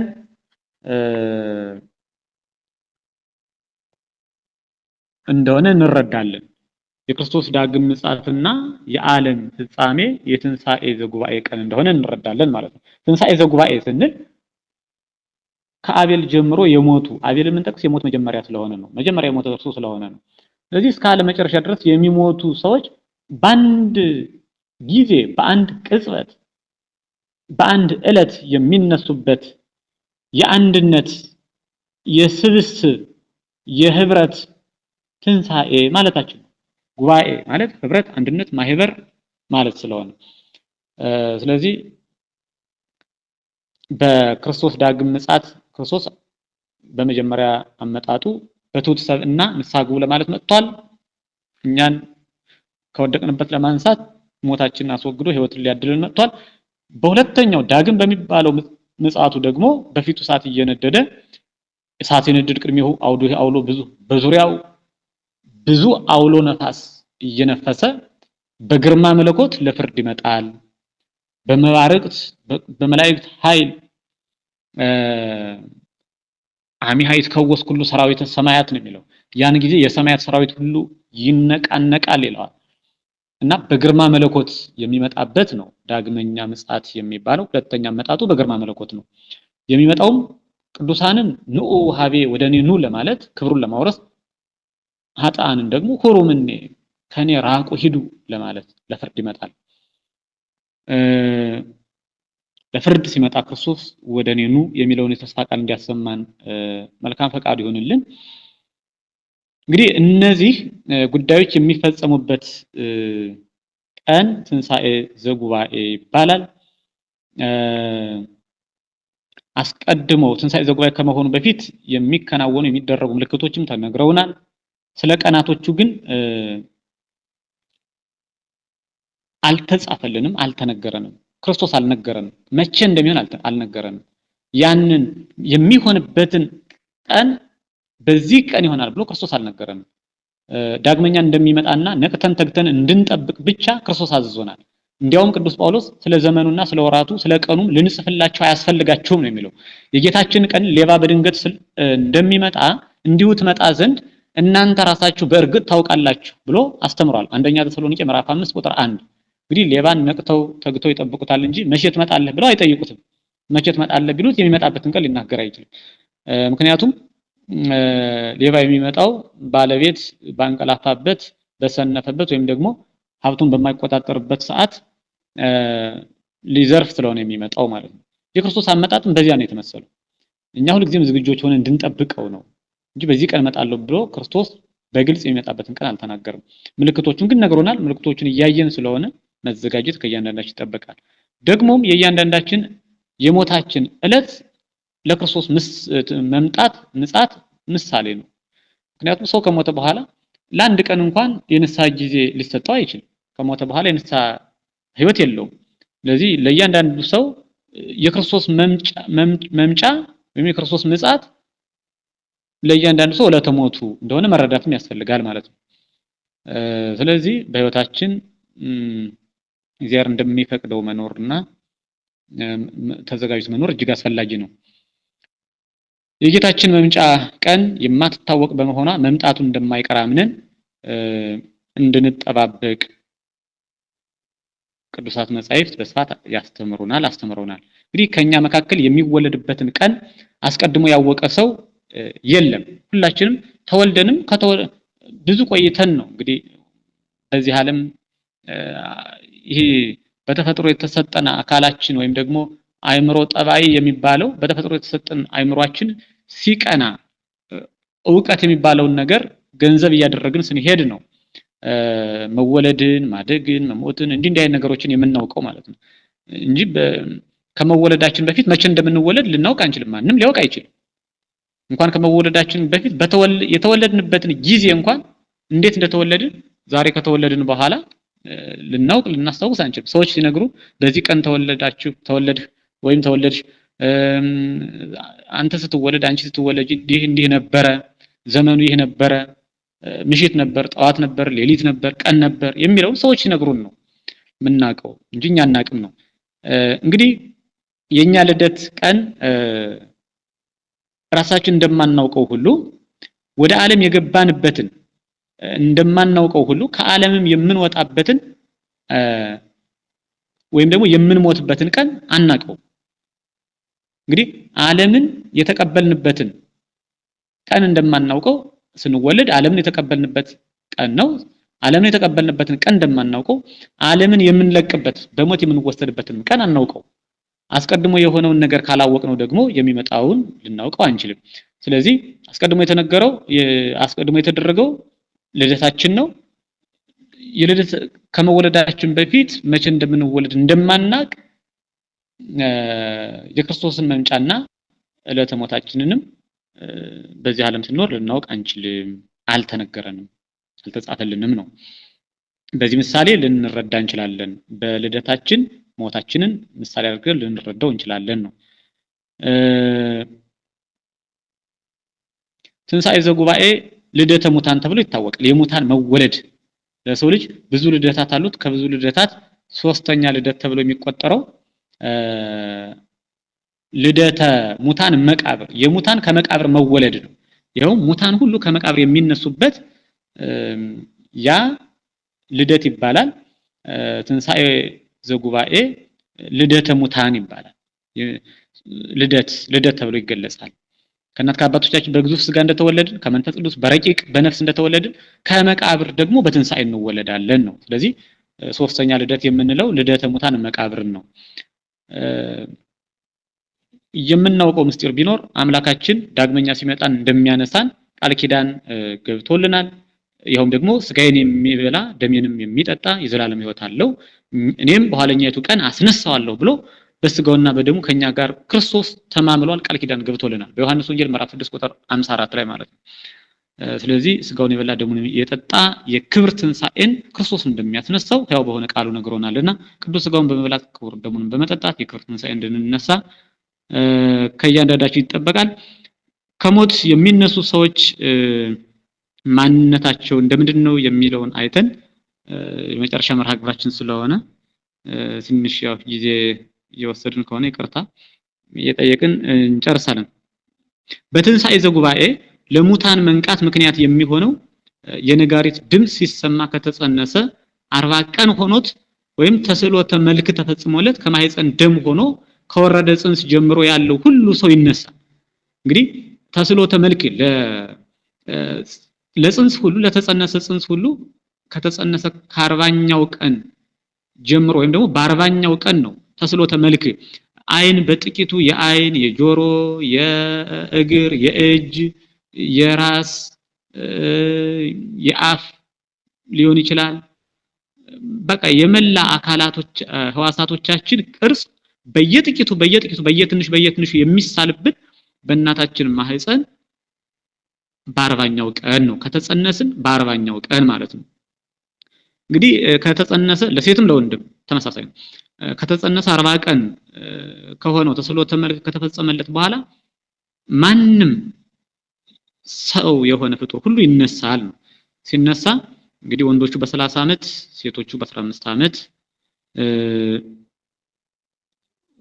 በ15 ዓመት የሚኖራቸውን አካል ይዘው ይነሳሉ። አውሬ የበላው ውሃ የወሰደው በልዩ ልዩ ስፍራ ወዳድቆ የቀረው ሁሉ በትንሣኤ ዘጉባኤ ይነሳል። ትንሣኤ ዘጉባኤን ይሳተፋል። የሚነሱትም ሁሉ በህይወት ሳሉ የሰሩት ስራቸው ተከትሏቸው ይነሳሉ። ይህንን ቅዱሳት መጻሕፍት ይነግሩናል። በጎ የሰሩ ፈጣሪያቸውን ክርስቶስን መስለው ከፀሐይ 7 እጅ አብርተው በፍጹም ደስታ ሆነው ለዘላለም ህይወት ለክብር ይነሳሉ። ኃጥአን ደግሞ አለቃቸውን ዲያብሎስን መስለው ከቁራ 7 እጅ ጠቁረው በፍጹም ውርደት ለዘላለም ፍርድ ይነሳሉ። እንግዲህ ትሉ ወደማይንቀላፋበት እሳቱም ወደማይጠፋበት ዘላለማዊ የመቅሰፍት ስፍራ ይላካሉ። ኃጥአን እድል ፈንታቸው ጽዋ ተረታቸው ከዲያብሎስ ጋር ይሆናል ማለት ነው። ከዲያብሎስ ጋር ይሆናል። ጌታም በማቴዎስ ወንጌል ምዕራፍ 25 ቁጥር 31 እስከ 46 የነገረን ይህንን ነው ማለት ነው። እንዲሁም በዮሐንስ ወንጌል ምዕራፍ 6 ቁጥር 44 ላይ ትንሣኤ ሙታን የሙታን መነሳት አንድ ጊዜ የሚደረግ ቢሆንም ማንም ከማንም ጋር ሳይቀላቀል የራሱን ስራ ይዞ ከመቃብር ይወጣል። ይህንንም ቅዱስ ጳውሎስ በአንድ መሬት ላይ ተቀላቅሎ በሚዘራ ዘር መስሎ በስፋት አስተምሮታል፣ አይተናል። ኑግና ስንዴ አብሮ ቢዘራ ኑጉ ስንዴ፣ ስንዴው ደግሞ ኑግ ሆኖ አይወጣም። የየራሱን ፍሬ ይዞ ስንዴውም ስንዴ ኑጉም ኑግ ሆኖ እንደሚበቅለው በትንሣኤ ዘጉባኤ ጊዜም እንዲሁ ሙታን የየራሳቸውን ስራ ይዘው ከመቃብር ይወጣሉ። ከጻድቃንም መካከል በክብር የሚበላለጡ አሉ። እንደየ ድካማቸው እንደየስራቸው ክብራቸውን ይዘው ይነሳሉ እንጂ የአንዱን ክብር አንዱ ይዞ አይነሳም ማለት ነው።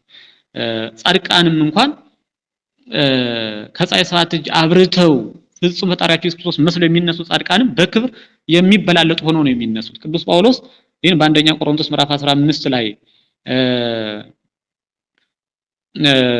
ምዕራፍ 15 ላይ ቁጥር 37 እስከ 41 ማለት ነው በስፋት ተናግሮታል። ካለ ክብሩ ለፀሐይ የፀሐይ ክብሩ አንድ ነው፣ የፀሐይ ክብሩ ሌላ ነው። ወካለ ክብሩ ለወርቅ የጨረቃም ክብሩ ሌላ ነው ይልና ወካለ ክብሮም ለከዋክብት የከዋክብትም ክብራቸው ሌላ ነው። ኮከብ ይሄይስ ክብሩ ከአንዱ ኮከብ የአንዱ ኮከብ ክብር ይበልጣል። እንደዚህም ሁሉ ጻድቃን በክብር ይበላለጣሉ እያለ አንደኛ ቆሮንቶስ ምዕራፍ 15 ቁጥር 37 እስከ 41 በስፋት ተናግሯል፣ አስተምሯል ማለት ነው። እንግዲህ በትንሣኤ ሙታን የሙታንን ተስፋ የምናደርግበት ምስጢር ነው። ሆኖም የሚመጣውን ህይወትና አዲሷን ዓለም ተስፋ እናደርጋለን።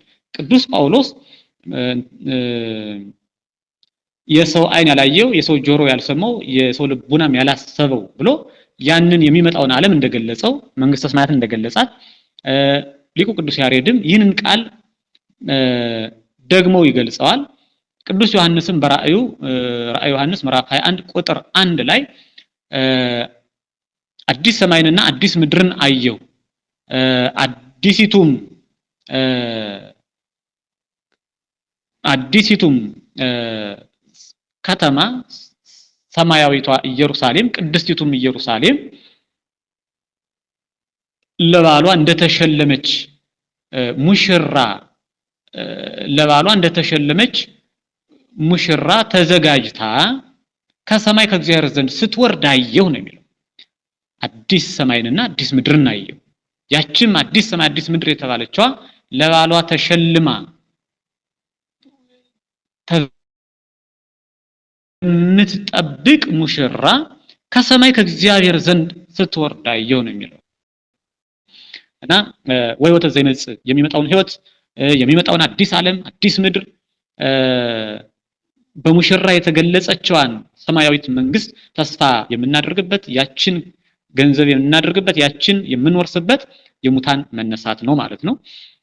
ወይወተ ዘይመጽእ የሚመጣውን ህይወት ተስፋ እናደርጋለን ብለው ሊቃውንቱም በሃይማኖት ጸሎት መጨረሻ ላይ የሚነግሩን ይህንን ነው። እንግዲህ የሰው ዘላለማዊ ተስፋ የሚባሉ ሁለት ናቸው። እነዚህም ህይወት ዘላለማዊና የሚመጣው ዓለም ናቸው። የተሰጠን ህይወት ለሚመጣው እና ለዘላለሙ ሕያዋን ሆነን ለምንኖርበት ዓለም መድረሻ እንጂ የመጨረሻ ህይወት አይደለም። አሁን ያለንበት ህይወት የተፈጠርነው በከንቱ አኗኗር ኖረን ከንቱ የሆነ ሞት ልንሞት አይደለም። በከንቱ እንዳልሮጥ ወይም በከንቱ ሮጬ እንዳይሆን የኦሪትን ስራ በመስራት የሚጸድቁ ከሆነ ንኪያስ ክርስቶስ በከንቱ ሞተ ብሎ ቅዱስ ጳውሎስ በገላትያ መልእክቱ ምዕራፍ 2 ቁጥር 2 እና ምዕራፍ 2 ቁጥር 21 ላይ ይነግረናል ማለት ነው። ስለዚህ ለከንቱ መኖር ለከንቱ መሞት እንዳለ ሁሉ ለመልካም መኖር ለመልካም መሞት መኖሩን መረዳት ያስፈልጋል። ከፀሐይ በታች ያለው ህይወት ሁሉ ከንቱ መሆኑን ነብዩ ሰባኪ ተብሎ የተገለጸው ሶሎሞንም በመጽሐፈ መክብብ ምዕራፍ 1 ቁጥር 2 ላይ ሰባኪው ከንቱ ከንቱ የከንቱ ከንቱ ሁሉም ከንቱ ነው አለ ተብሎ ተቀምጧል። ሰባኪው ከንቱ ከንቱ የከንቱ ከንቱ ሁሉም ከንቱ ነው ይላል መጽሐፈ መክብብ ምዕራፍ 1 ቁጥር 2 ላይ። ስለዚህ ይህ በዚህ ዓለም የምንኖርበት ህይወት ጊዜያዊ እንደሆነና የሚመጣውን ዓለም ተስፋ የምናደርግበት የሚመጣውን ህይወት ዘላለማዊን ህይወት ተስፋ የምናደርግበት ትንሣኤ ሙታን እንዳለ ልብ ማድረግ አምኖ መኖር ያስፈልጋል። እንግዲህ እንስሳትም አራዊትም የሚሳተፉት ህይወት የዚህን ዓለም ህይወት ነው። ሰው በመሆናችን በመልክዓ እግዚአብሔር በመፈጠራችን የሚሰጠን ሌላ ዓለም ሌላ ህይወት ተስፋ የምናደርገው ለሰው ልጆች አለን። ሰውን ለሚያህል ታላቅ ፍጥረት በሞት ስጋት በህማምና በደዌ ተከቦ የሚኖሩት ህይወት አይገባውም ለሰው ልጅ። ስለዚህ ይህ የምንኖርበት ዓለም እንስሳትም አራዊትም ተካፍሎት የሚኖሩት ዓለም ነው። አጋንንትም በዚህ ዓለም ነግሰው ይኖሩበታል። የዚህ ዓለም ለሰው ልጅ መሰጠት የሚያስገርም የሚያስደንቅ አይሆንም። ምክንያቱም የሚያልፍ የሚጠፋ ስለሆነ የሚመጣው ህይወት የሚመጣው ዓለም ግን በተስፋ ለእግዚአብሔር እንድንገዛ ያደርገናል። እግዚአብሔርን መስሎ መኖር ተስፋ የምናደርገውን ህይወት ካገኘን በኋላ የሚሰጠን ነው እንጂ ዛሬ አይደለም። ቅዱስ መጽሐፍ እንደነገረን በዚህ ዓለም ሳለ የሥጋ ለባሽ ሁሉ ክብሩ እንደ ሳር ፈጥኖ የሚደርቅ እንደ ምድር አበባ እንደ ምድረ በዳ አበባም የሚጠወልግ ነው ይለናል ኢሳይያስ። አሁን የተቀበልነው ዓለምን ፈጥኖ የሚያልፍ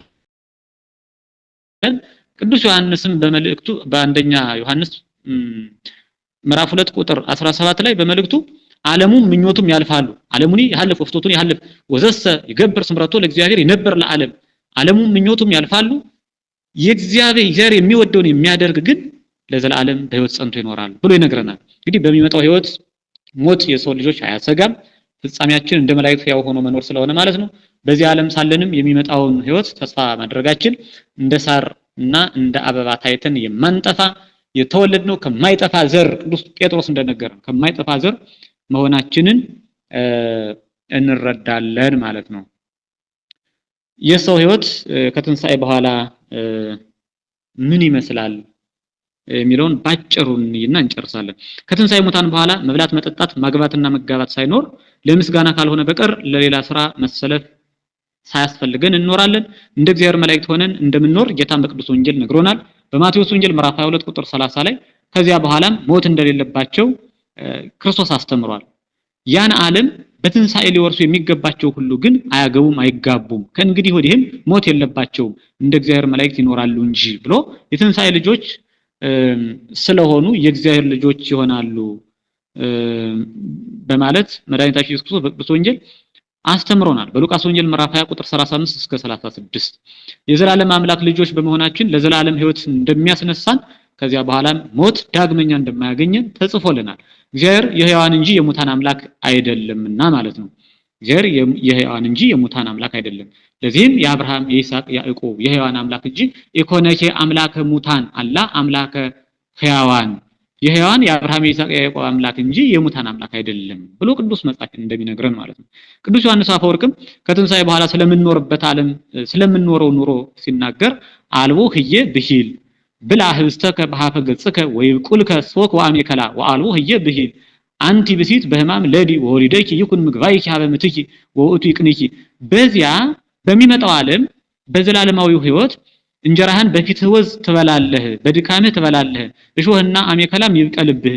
እንዲሁም አንቺ ሴት በጭንቅ ትወልጃለሽ፣ ከወለድሽም በኋላ ፈቃድሽ ወደ ባልሽ ይሆናል፣ እርሱም ይገዛሻል የሚል የለም ብሎ ይናገራል። ስለዚህ በዚህ ዓለም ያለው አኗኗር በወዲያኛው በሰማያዊ ዓለም የለም ነው። ስለሆነም በዚያ በሰማያዊ ዓለም ህይወት እንዲህ ድንቅ የሆነ እንደሆነ እንረዳለን።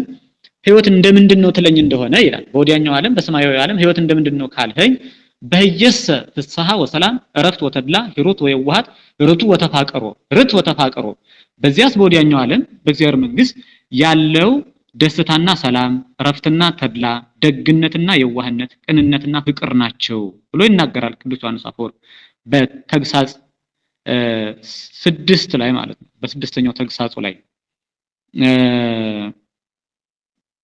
ስለ የሚመጣው ዓለምና በእግዚአብሔር መንግስት የሰው ልጆች ስለሚኖሩት አኗኗር ስለሚመጣው የእረፍት ህይወት ሲናገር ይህንን ተናግሯል። በዚያኛው ዓለም በሰማያዊው ዓለም ደስታና ሰላም እረፍትና ተድላ ደግነትና የዋህነት ቅንነትና ፍቅር ናቸው። በአጠቃላይ በወዲያኛው ዓለም በሰማያዊው ዓለም ያለው ሁሉ መልካም ነገርን መቀበል ነው። በዚያ ክፉ ሰዎች የሉም። በዚያ ስቃይ ጨለማ ልቅሶና ጥርስ ማፋጨት የለም። ከዚህ የሚሻል ከተማ የሚበልጥ ክብር መኖሩን እናምን ዘንድ በምሳሌ ማስተማር እንኳን እንደማይቻል ቅዱስ ዮሐንስ ይናገራል። ለሰማያዊቷ ዓለም በዚህ ዓለም ስንኳን በግልጽ ስንኳን በአማናዊ ማስረጃነት በምሳሌ እንኳን የሚጠቀስላት ነገር የለም ነው የሚለው። ምክንያቱም ሰማያዊቷ ዓለም እጅግ ድንቅና ውብ ያማረች ያሸበረቀች የደመቀች ፀሐይን እና ጨረቃን ከዋክብትን የማትሻ ፀሐይ ታበራላት ዘንድ የማታስፈልጋት ጨረቃ ታደምቃት ዘንድ ከዋክብትም ያሸበርቁላት ዘንድ የማትሻ ብርሃኗ እግዚአብሔር የሆነላት ይታጸው አናቅጽሃ በሮቿ የማይዘጉ መዓልተ ወሌሊት በመዓልትም በሌሊትም በሮቿ የማይዘጉ ሌሊት የሌለባት ነው የሚላል። ሌሊት የሌለባት ስማቸው በሕይወት መጽሐፍ የተጻፉ የእግዚአብሔር ልጆች ነግሰው የሚኖሩባት ዓለም አዲስ ሰማይና አዲስ ምድር ሰማያዊቷን ዓለም የምንወርሰው ከትንሳኤ ጉባኤ በኋላ ነው ማለት ነው። እንግዲህ ማንም መርምሮ ሊደርስባት ቅዱሳት መጻሕፍት ገልጸዋታል መንግስተ ሰማያትን። ነገር ግን ከምድር ሰማይ እንዲከብር የሚመጣው ዓለምን ከዚህ ዓለም እንደሚበልጥ እናምን ዘንድ ሊቁ ሲናገር አማነ የብለክሙ ከመዛቲ ተአቢ ወተከብር በከመ ይከብር ሰማይ ምድር ከሰማይ እንዲከብር ያችም ከዚህኛው ዓለም ትከብራለች ብዬ በእውነት ነገራቸዋለሁ በማለት ያስረዳል ማለት ነው። ቅዱስ ዮሐንስ አፈወርቅ በተግሳጽ 6 ወይም ደግሞ በስድስተኛው ተግሳጹ ላይ ስለሚመጣው ዓለምና ስለ ዘላለማዊ ሕይወት ሲናገር ስለ መንግስተ ሰማያት ሲናገር መልካምነቷን ክብሯ ፍጹም መሆኗን ክብሯ እጅግ ድንቅ እና ከመታሰብ በላይ መሆኗን በስፋት አስተምሯል ማለት ነው። እንግዲህ የሚመጣውን ዓለምና ዘላለማዊውን ሕይወት የምንወርሰው ከትንሳኤ ሙታን በኋላ ከሙታን መነሳት ከትንሳኤ ዘጉባኤ ከአንድነት ትንሳኤ በኋላ እንደሆነ እንረዳለን ማለት ነው።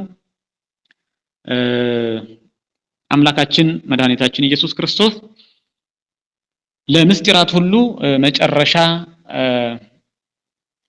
የሆነ የሙታን መነሳት ትንሣኤ ሙታን ምስጢረ ትንሣኤ ሙታን መሆኑን ነግሮናል፣ አስተምሮናል።